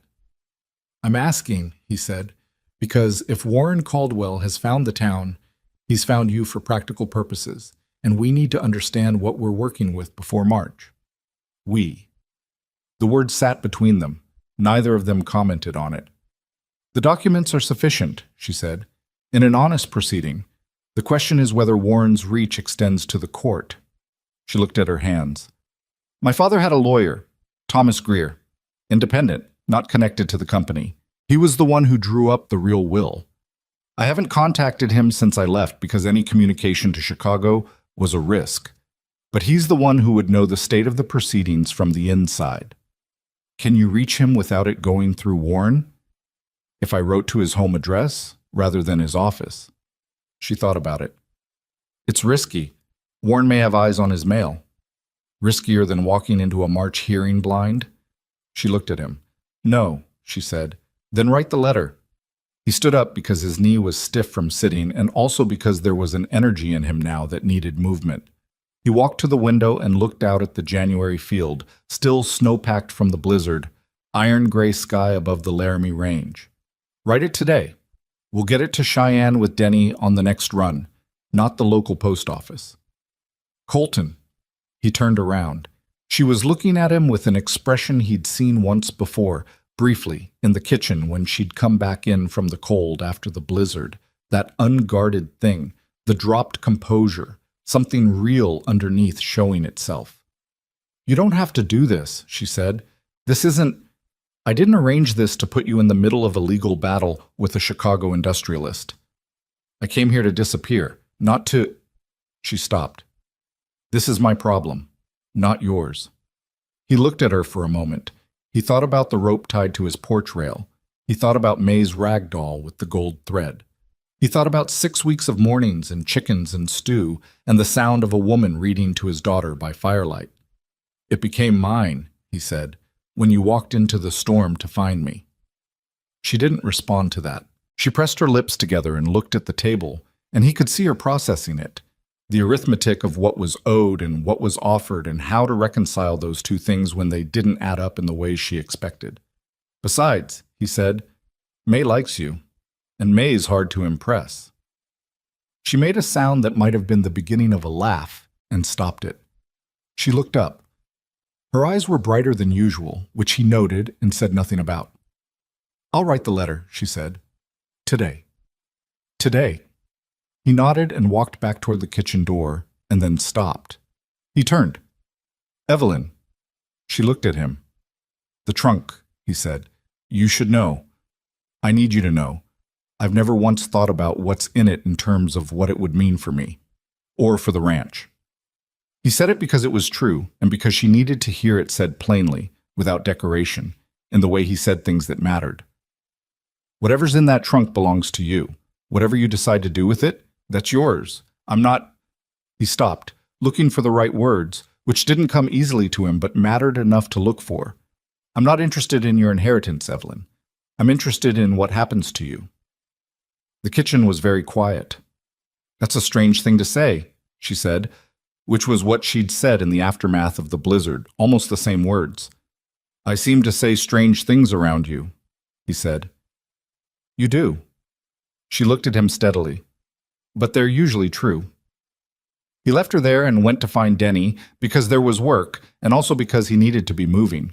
He found the young ranch hand in the barn and told him about the Cheyenne trip and gave him enough explanation for the purpose without the full detail. And Denny, to his credit, asked no questions and said he could go the day after tomorrow, weather permitting. Colton went back to work on the fence line records and did not think about the expression on Evelyn's face and mostly succeeded. She wrote the letter that afternoon. 2 pages, careful and precise, in handwriting that was nothing like the cramped functional script he used himself, clean and educated and distinctly the handwriting of a woman who had been taught by people for whom penmanship was not optional. He didn't read it. She sealed it and gave it to him without comment, and he put it in his inside coat pocket and felt the weight of it there the rest of the day. That evening, after May was in bed, Evelyn came downstairs carrying the iron trunk's key. He was at the table with the ledger books, a habit that the enforced rest had made more useful than he'd expected. The accounts were better organized than they'd been in 2 years, and he looked up when she sat down across from him. She set the key on the table between them. He looked at it. It was a small key, iron, worn smooth from handling. I'm not going to show you everything tonight, she said. There's too much, and some of it... She paused. Some of it I need to explain properly, not just hand you a stack of papers. She looked at the key. But you should see enough to understand what we're dealing with, what I'm dealing with. What? She stopped, and the we he'd said earlier was in the air between them without either of them invoking it. You don't have to show me anything, he said. I know. She picked up the key. I want to. That's different. She looked at him. There hasn't been anyone since my father died who knew the actual situation, who I trusted with the actual situation. A pause. It gets heavy, carrying it alone. He looked at her and thought about 2 years of managing Silverbow without Ruth, of being the only person who knew how tight the money was in the second winter, of lying awake doing calculations he couldn't share because there was no one to share them with. He thought about the particular weight of being the only person in a room who knows the real state of things. Yes, he said, it does. She went upstairs and came back with a leather folder from the trunk. Not the trunk itself, just this one folder, and laid it on the table. Inside were documents in a careful order. The will, witnessed and notarized, 2 copies, a letter in her father's hand dated 3 months before his death, describing the separate accounts and why he'd established them. 3 letters from Warren Caldwell to a Dr. Forsyth discussing the commitment strategy in language that was businesslike and entirely damning, and a handwritten accounting of the assets involved. Colton read everything. He was not a fast reader, but he was a thorough one, and he read each document with the attention he gave to contracts and deeds, which was total. She sat across from him and drank her coffee and didn't rush him. When he finished, he sat back and looked at the table and thought about what he'd read. Your father knew, he said. About Warren. I think he suspected. The letter makes it clear he was protecting himself against a possibility he hoped wouldn't happen. She looked at her hands. He was a careful man. He'd built everything carefully. He just got sick before he could do more. The doctor's letters are enough, Colton said. That's not an opinion. That's what those letters are. Conspiracy to defraud. If your lawyer Greer is worth anything, he files those with the court and the incompetency case collapses. If Warren hasn't bought the court, has he? She was quiet. I don't know. That's what I don't know. He looked at the documents. He thought about something and decided to say it. What would you do? He asked. If you win, if the estate is returned to you, what do you actually want to do with it? She looked at him. It was not a question she'd been asked. He could tell from the way it landed, slightly sideways, not where she'd expected the conversation to go. I'd run it, she said. The company. My father spent 30 years building it. I'm not going to let it be dismantled or mismanaged by Warren or sold off to pay lawyers. She said it with a quiet certainty that was not ambition performing itself, but something older and more personal. He built it. It's mine. I want to protect what he built. And this? He gestured, a small motion that encompassed the kitchen and by extension everything outside it. She looked at him for a long moment, and in that moment the question opened up wider than either of them had intended, and neither of them looked away from it. That's a different question, she said. I know it is. She was quiet. Then, a company can be managed by good people while the owner is elsewhere. She said it carefully, precisely, the way she said things when they mattered. That's what trustees are for. That's what good lawyers and good managers are for. A pause, shorter than the others. If the owner has a reason to be elsewhere. The lamp between them burned steadily. Outside, January moved across the Laramie Range, doing the work of winter without any particular interest in what was happening in the kitchen below. The ledger book sat open at his elbow. The documents sat between them. He looked at her across the table and she looked at him, and they were both adults who'd been managing serious things alone for long enough to recognize what it felt like when that stopped being necessary, and neither of them was quite ready to say it plainly. But both of them understood what had just been said. Write to Greer, Colton said. Give it 3 weeks for a response. Then we decide what the March hearing looks like. He closed the ledger book. Together. She picked up the folder. She looked at him once more, and whatever was in her face was real and unmanaged, and she didn't do anything to change it. Together, she said. She went upstairs. He sat at the table for a while longer, looking at the lamp, listening to the house settle around him in the cold, and feeling, for the first time in a long time, that the weight of what needed doing was distributed more evenly than it had been before. The key was still on the table where she'd left it. He looked at it. Then he got up, turned down the lamp, and went to bed, leaving it where it was, which was exactly where it belonged. Thomas Greer's letter arrived on a Thursday, 17 days after Denny had ridden to Cheyenne with the sealed envelope tucked inside his coat. Evelyn was in the kitchen when Colton came through the door with it, and she knew from the way he was holding it, deliberately, with the careful handling of a man who understood what the thing meant, before he said a word. She set down what she was doing and crossed the room, and he gave it to her without preamble, and she stood there and read it while he took off his coat and waited. It was 3 pages. She read all of it twice. Well, she said. Good or bad? She looked up. Both. She set the pages on the table and sat down. The incompetency filing is still active. Warren's lawyers pushed it forward despite my absence. They've argued that my disappearance itself demonstrates instability. The hearing is confirmed for March 14th. She paused. But Greer says the filing was sloppy. He's found procedural errors in 2 of the doctor's affidavits, inconsistencies in the dates that contradict court records from the same period. He says, if I appear with what I have... She stopped and pressed her fingers to her mouth for a moment, a gesture he'd never seen her make before. He says, if I appear with the letters between Warren and Dr. Forsythe, the case doesn't just collapse. Warren faces criminal exposure, conspiracy to defraud an estate, potentially worse, depending on what the court decides to do with it. Colton sat down across from her. Greer's confident. Greer is careful. He says strong position, not certainty. She looked at the letter. He also says Warren has been making inquiries. He hasn't confirmed my location, but he's narrowed the geography. Greer believes he knows I'm in Wyoming. A pause. He may try to intercept before the hearing, or send someone to apply pressure. Apply pressure how? She met his eyes. Warren is not a violent man. He's a meticulous one. He'll send lawyers, possibly a private detective with some kind of legal instrument, an emergency competency order, something that would allow him to argue I need to be returned to Chicago under supervision before I can participate in any court proceedings.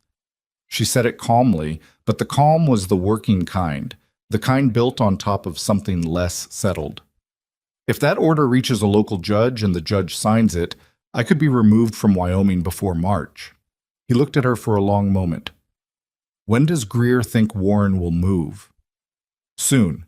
The hearing is 8 weeks out. If Warren's going to act, it'll be in the next 2 to 3 weeks. Then we move first, Colton said. She looked at him. We. Write back to Greer. Tell him we'll be in Chicago by February 10th. That gives us the documents, the time to prepare properly, and it removes the possibility of Warren coming here. He said it with the flat practicality he used for decisions that had been thought through and didn't require extended discussion. If the fight's coming regardless, better to fight it on ground you choose. Colton, she stopped. She looked at her hands, then back at him. If I go to Chicago, there's no certainty about what happens. The court might not, I know. And if the ruling goes wrong, if Warren's managed the court, then the estate, I know that too.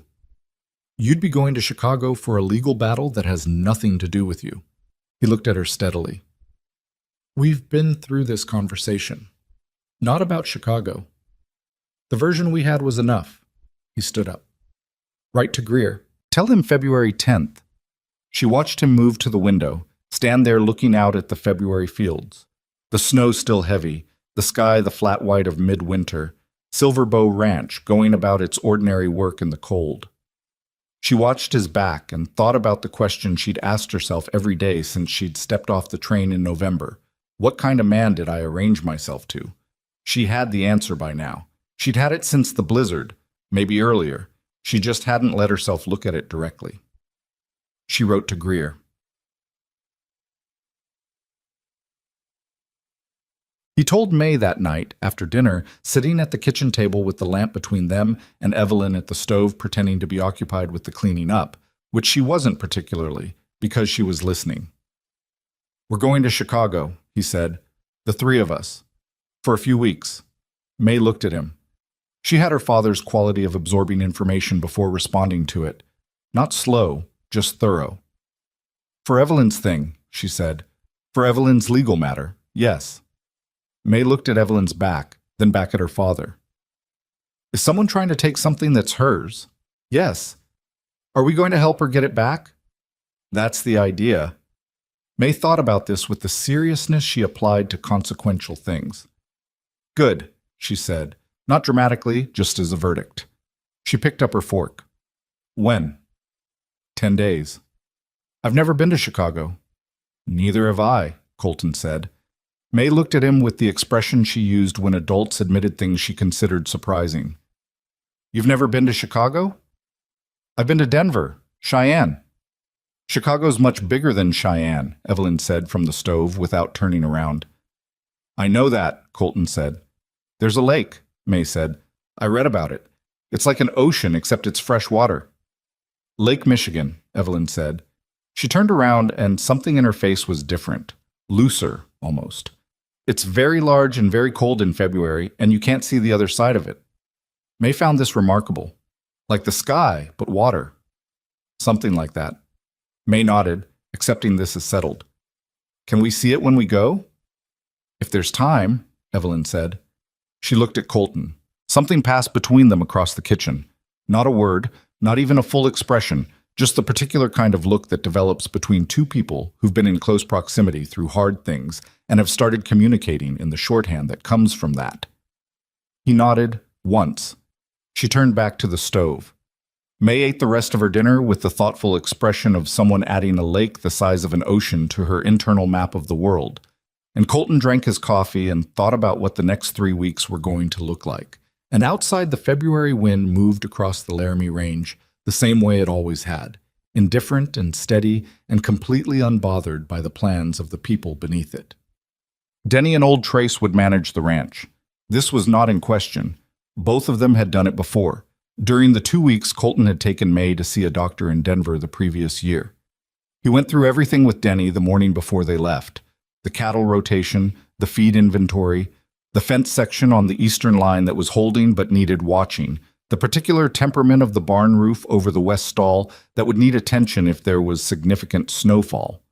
Denny listened to all of it with the focused competence he brought to practical matters, which was different from the slightly dazed quality he brought to social ones. "We'll manage," he said. "I know you will."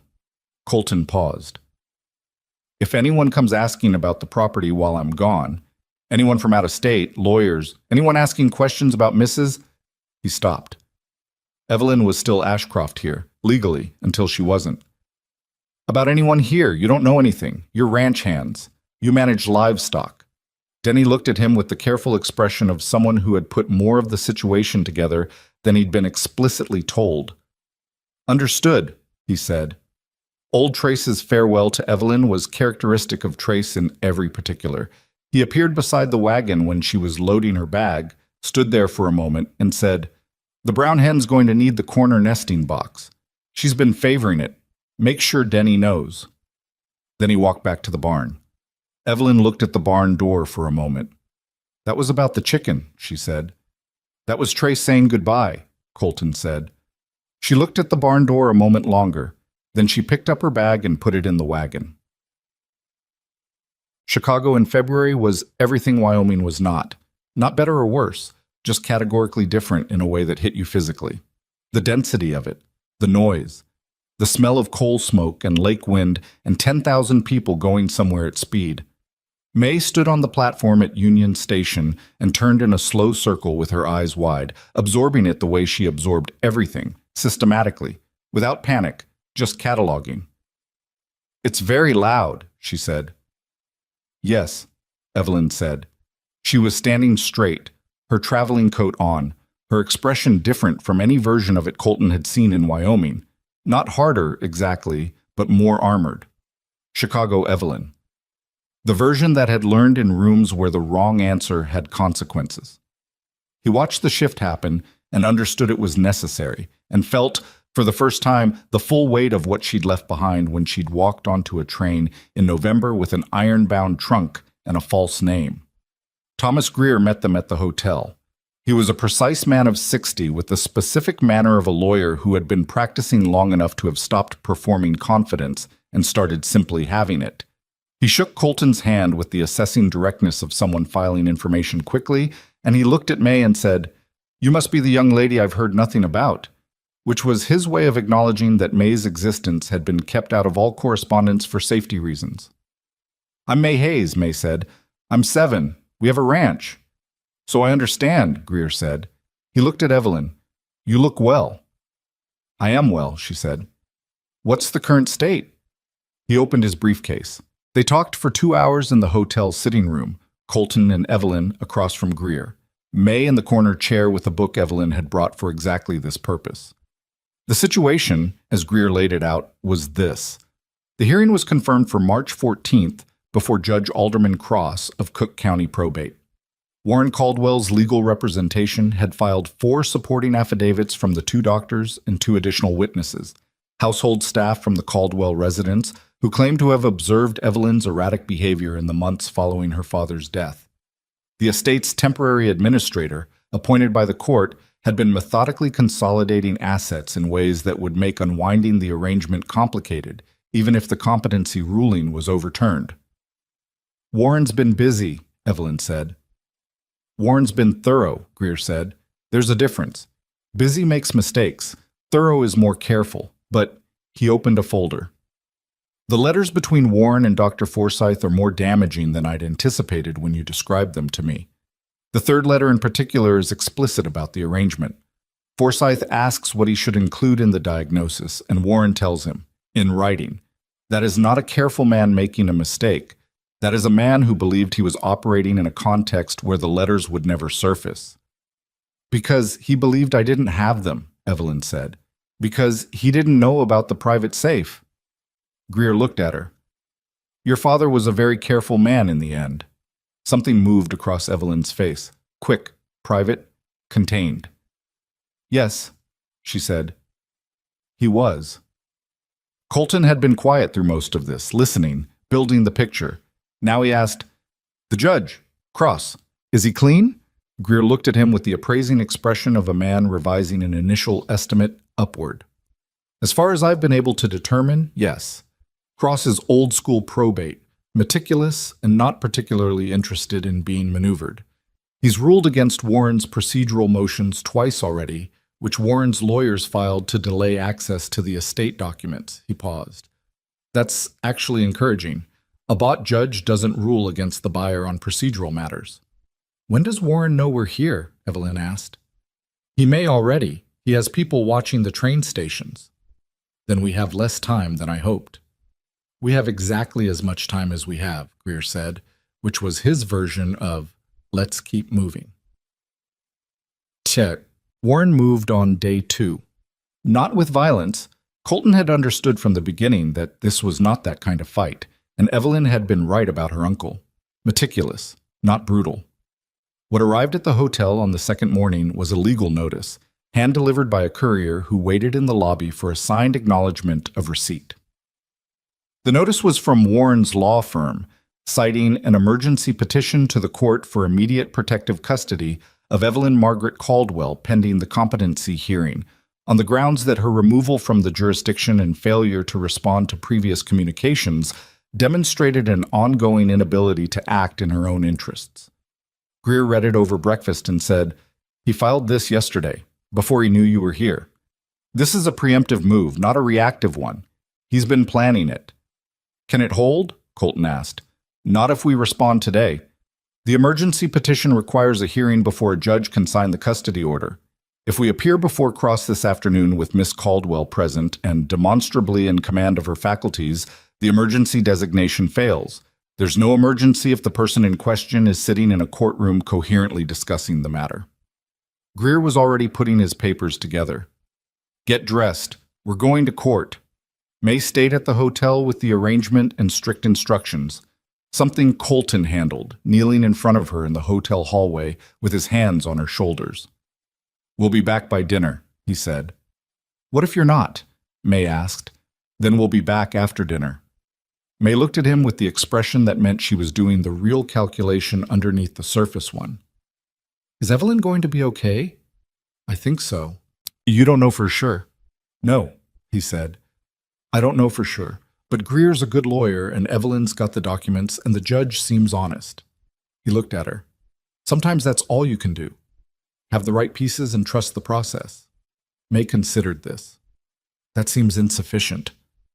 It often is, he said. Go read your book. Thus, the courthouse was everything a Chicago institution of that era was. Heavy stone, high ceilings, the accumulated weight of bureaucratic permanence pressing down on everyone inside it. Greer moved through it like a man who'd spent 30 years memorizing its rhythms. Evelyn walked beside him with the iron composure she'd summoned from wherever she kept it, the Chicago version of herself fully operational. Colton walked on her other side and did not touch her arm or offer her anything performative, because she didn't need that, and he knew she didn't need it. And sometimes the most useful thing you can do for someone is simply be there without making it about the being there. Warren Caldwell was in the corridor outside the courtroom. Colton had constructed an image of him from Evelyn's description. Meticulous, careful, the kind of man who moved through the world by managing situations rather than confronting them. The real Warren was smaller than expected, perhaps 60, with the prosperous solidity of a man accustomed to having his decisions accepted, and eyes that were assessing and flat in the way of someone who treated other people primarily as variables in an equation. He saw Evelyn and stopped. Something moved through his face. Surprise, quickly organized into something harder. Evelyn, he said, I'm relieved. We've been worried. "I'm certain," she said, and walked past him. Warren's eyes moved to Colton. He looked at him the way he'd look at any unknown element, quickly, categorizing. Colton looked back at him without expression. Warren looked away first, which was not nothing. The hearing before Judge Cross took 40 minutes. Cross was as Greer had described, meticulous, unimpressed by performance, interested in documents. He read Greer's response to the emergency petition with the same attention he'd apparently given everything in this case, asked 3 questions that were precise and pointed, and indicated he'd read the file thoroughly, and denied the emergency custody petition on the grounds that the subject was present, coherent, and legally represented. Warren's lead lawyer, a man named Cartwright, who had the practiced smooth confidence of someone very expensive, argued that Evelyn's disappearance to Wyoming under a false name demonstrated precisely the kind of instability the petition described. Greer responded by noting that a woman who organized a legal strategy, secured critical documents, maintained a stable residence, and traveled cross-country to appear voluntarily before the court was not demonstrating instability. She was demonstrating, if anything, the opposite. Cross looked at Evelyn. "Miss Caldwell, do you have anything to add?" Evelyn stood. She looked at the judge with the direct, unhurried attention she turned on everything that mattered. "Only that I'm here, Your Honor, and I have been prepared to address this matter since the moment I understood what my uncle had set in motion. The only reason I wasn't here sooner was because appearing before the process was ready would have been strategically foolish, not because I was incapable of understanding the situation." A pause. "I think the distinction is worth noting." Cross looked at her for a moment. Then he made a note. "The emergency petition is denied. We'll proceed to the scheduled hearing on March 14th. He looked at Cartwright over his glasses. "I'd recommend your client use the remaining time productively, Counselor. The documentation I've reviewed suggests the evidentiary situation may develop in directions that won't be comfortable." Cartwright's expression did not change, but Warren, in the gallery, went very still. The 3 weeks between the courthouse and the March hearing were not peaceful, but they were purposeful, which was different. Greer worked with the focus of a man who understood that this was the case of his professional life, not for the money, though the fees were significant, but because Robert Caldwell had been a client for 20 years, and the wrong done to his daughter was the kind of wrong that a particular sort of lawyer takes personally. Evelyn worked alongside him. Every morning she was at Greer's office with the documents, going through the evidence with the systematic attention she'd given to learning the stove's temperament and the chicken's personalities and the particular requirements of the root cellar in winter.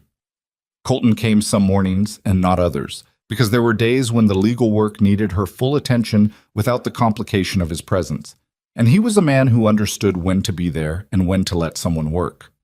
He and May saw the lake. It was exactly as Evelyn had described, enormous and cold and gray-green in February, the far shore invisible, the horizon just water until it became sky. May stood on the breakwater with the wind off the lake pushing her hair sideways and looked at it for a long time without speaking. "It doesn't look like water," she said finally. "It looks like something that decided to be water." He looked at the lake and thought that was probably right. He thought about Wyoming, about Silver Bow, about the January blizzard and the rope tied to the porch rail. He thought about the difference between a life managed and a life inhabited, and about how sometimes a thing that felt like an emergency turned out to be the moment you started living differently. He thought about Evelyn, not for the first time, and not in a way he tried to stop. March 14th arrived in the way that dates you've been looking at on the calendar for weeks arrive, both suddenly and with the feeling that you'd always known it was coming. The hearing was not the dramatic legal battle of novels and imagination. Real legal proceedings were slower and more procedural and required sustained attention to detail rather than a single devastating moment. Cartwright presented Warren's case with practiced thoroughness. Greer presented the response with the compressed authority of a man who knew his material was strong and didn't need to perform strength. The letters between Warren and Dr. Forsyth were entered into evidence on the second day. Colton watched Warren's face when those letters were read aloud in the courtroom. Warren was a meticulous man, a careful man, and he sat at the respondent's table with the controlled stillness of someone maintaining composure by force, and you could see the exact moment he understood that the private letters he'd written to a private doctor in what he believed was a completely controlled situation were now being read by a judge in open court. His face didn't collapse. Men like Warren didn't collapse. But something behind his eyes went out. Evelyn sat straight throughout. She looked at the judge, not at Warren. She'd told Colton the night before, "I don't need him to understand what he did wrong. I need the court to." That was one of the things about her that he'd never adequately explained to himself. The thing that had been true since the train platform and had only become more clearly true over the months. She was not performing strength. She had it in the actual form, the kind that didn't need an audience and didn't require the people who'd wronged her to witness her having it. She just needed the work done. Judge Cross deliberated for 4 days, which Greer said was a sign of thoroughness rather than uncertainty, and which was easy to say and harder to live through. They waited in the hotel and in Greer's office, and once in the park near the courthouse because the walls were getting close, and May asked twice a day for updates and accepted "not yet" each time, with a patience that Colton thought said more about her character than most adults managed. On the 4th day, Cross ruled. The incompetency petition was dismissed with prejudice, meaning it could not be refiled. The estate was returned to Evelyn Margaret Caldwell, sole heir and legal owner, effective immediately. The matter of Warren Caldwell's conduct was referred to the county prosecutor's office for review of potential criminal charges, with the court's documentation of the Forsyth correspondence included in the referral. Warren left the courtroom between his lawyers without looking at Evelyn. She stood in the corridor afterward with Greer on one side and Colton on the other, and May, who had been allowed into the courthouse for the ruling, holding her hand on the left. And she stood there for a moment saying nothing, her face doing the thing it did when something real was happening and she wasn't going to manage it away. Then she looked at Colton and said, "It's done." "It's done," he said. May squeezed her hand. "Can we see the lake again?" she asked, which was May's way of saying that the hard part was over and life should now continue, which was also correct. They saw the lake. They were in Chicago for 11 days after the ruling, because unwinding a legal situation of that complexity took time even after the central decision was made. Evelyn spent those days with Greer handling the estate administration, meeting with the company's senior managers, who received her with a mixture of relief and caution, the particular combination of people who'd been operating under uncertainty and weren't sure yet what certainty would look like, and making decisions with the quiet authority of someone who had been building toward this responsibility for years without knowing it. Colton watched this version of her and did not find it foreign. She was the same woman. She moved through a Chicago boardroom with the same fundamental qualities she brought to a chicken coop: direct, patient, building the picture, adjusting for what she found rather than what she'd planned for. The setting was different. The person wasn't. On the 8th evening, after May was asleep and the hotel was quiet, she came and knocked on the door of his room. He opened it, and she was standing in the hallway still in the clothes she'd worn to the office that day, which meant she'd been working late, which meant she'd come here directly from something that had been on her mind while she was working. "Come in," he said. She sat in the chair by the window, and he sat on the edge of the bed, and they were quiet for a moment in the way they'd gotten comfortable with silence. Not avoidance, just two people in a room giving the real thing time to surface. "I've been thinking," she said. "I know. I can run the company from a distance, partly. Greer has identified a general manager, a man named Harwick, who's been with the company since my father hired him 15 years ago. He's competent and loyal to the institution, not to Warren." She looked at her hands. "The company doesn't need me here every day. It needs me present for major decisions, quarterly and reachable between. That's manageable." He looked at her. He didn't help her get there, because she'd get there herself, and she needed to. "I want to come back," she said. "To Silver Bow." She met his eyes. If the arrangement still... She stopped. She looked frustrated with herself briefly for not having the right words, which was unusual for her. "I'm not good at this particular kind of conversation." "You're doing fine," he said. "I'm being indirect." "A little." She looked at him directly. I want to come back, to the ranch, to May, to what we've been building, whatever that is. A pause. I want to come back to you. That's the plainest version. He looked at her for a moment. He thought about the first morning she'd made biscuits that were actually right, and the way she'd said I know without smugness, just acknowledgement. He thought about the rope tied to the porch rail. He thought about the key left on the kitchen table because she trusted him with it.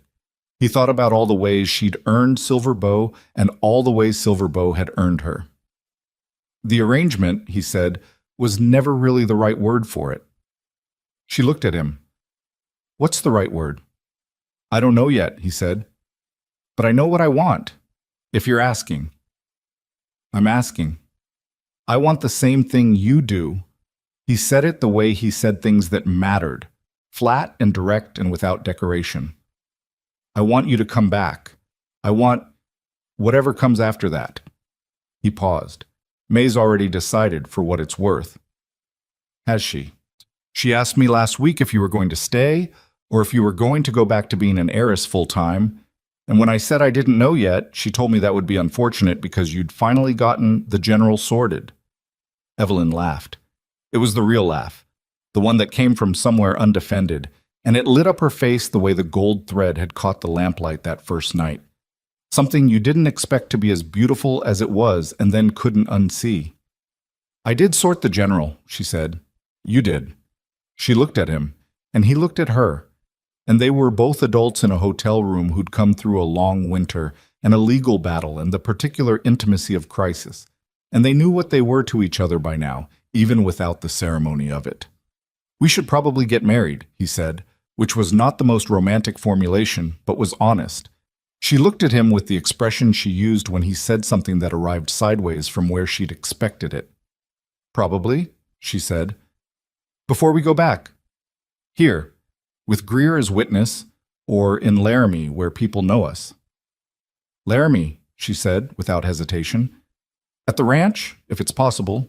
Not in a church, not in a courthouse. At the ranch. All right. With May. Obviously. She looked at him a moment longer, and then she stood up, and for a moment she just stood there, and then she crossed the room and she put her arms around him and held on.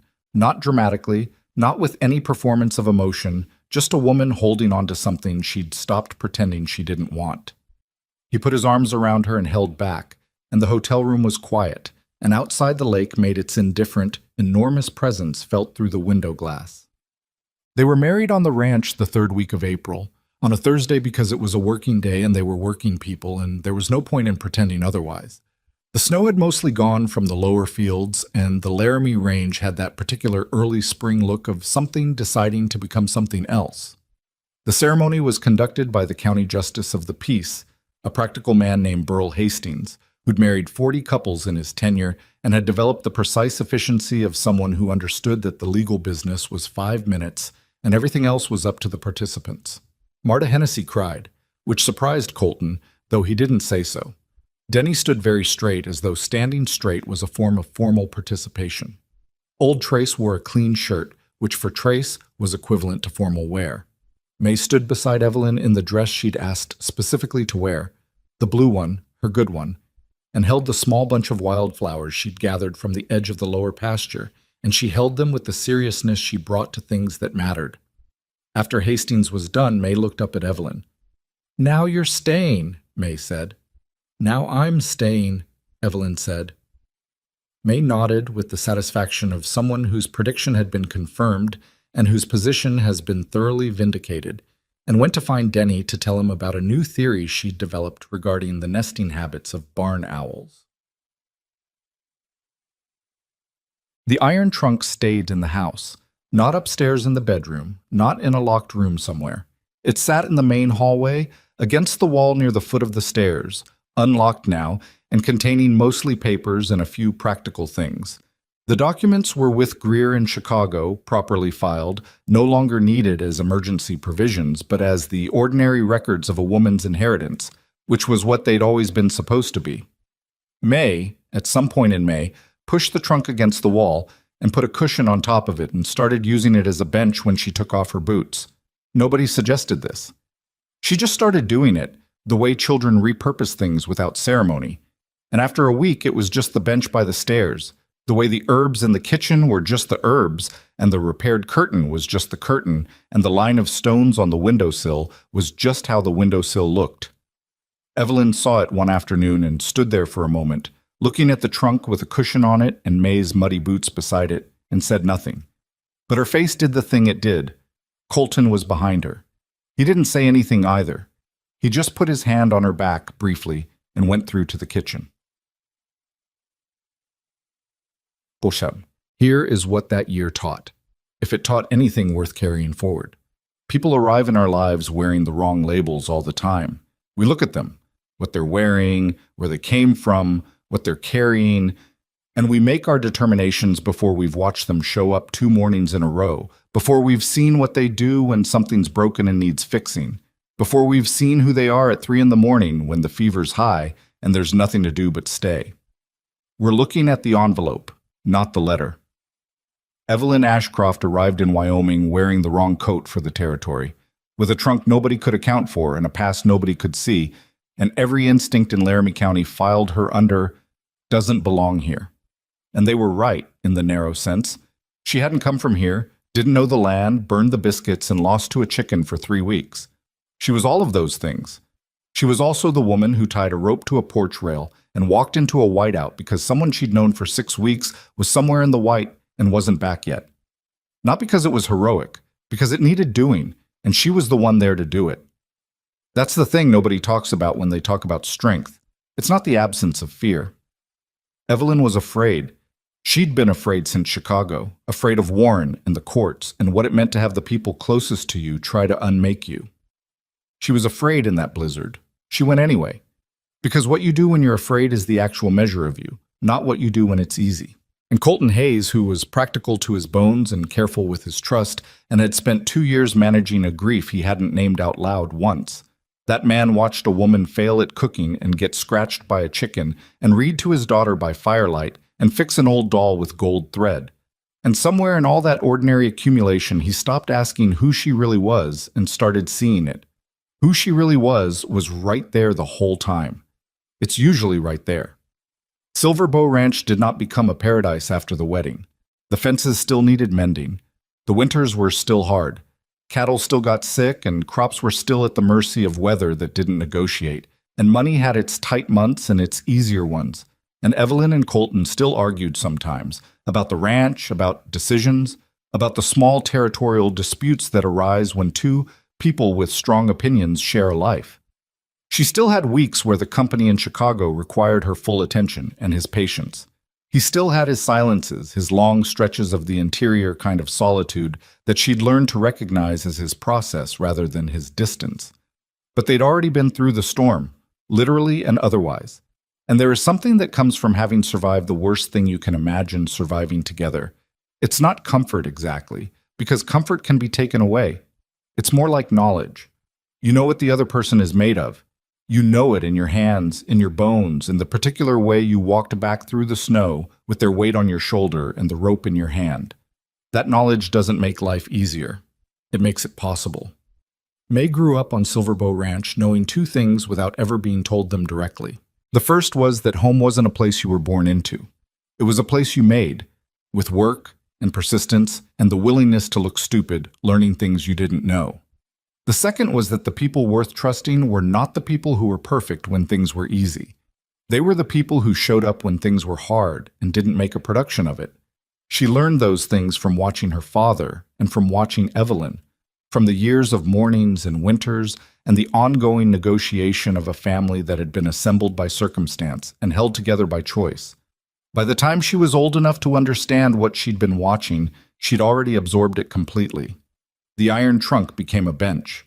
The locked thing became a place to sit. The secret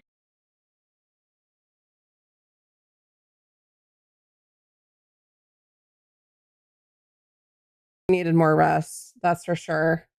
Oh, I just got some good news the other day. I got a personal injury case in the works. I'm looking and getting a few thousand. Oh, that's fuck yeah, Gio. I'm so happy for you. Hell yeah. I really hope that that goes through.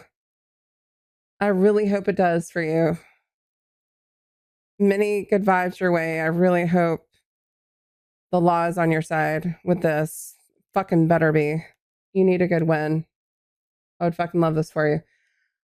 It was good. I've been home for a bit. I'm settling in for the night. I took the guys to the library to play Connect 4, and with one of them, it's his favorite board game. I did some computer training, graduated to bring on my own. Oh, that's fucking amazing. Oh, that's fantastic.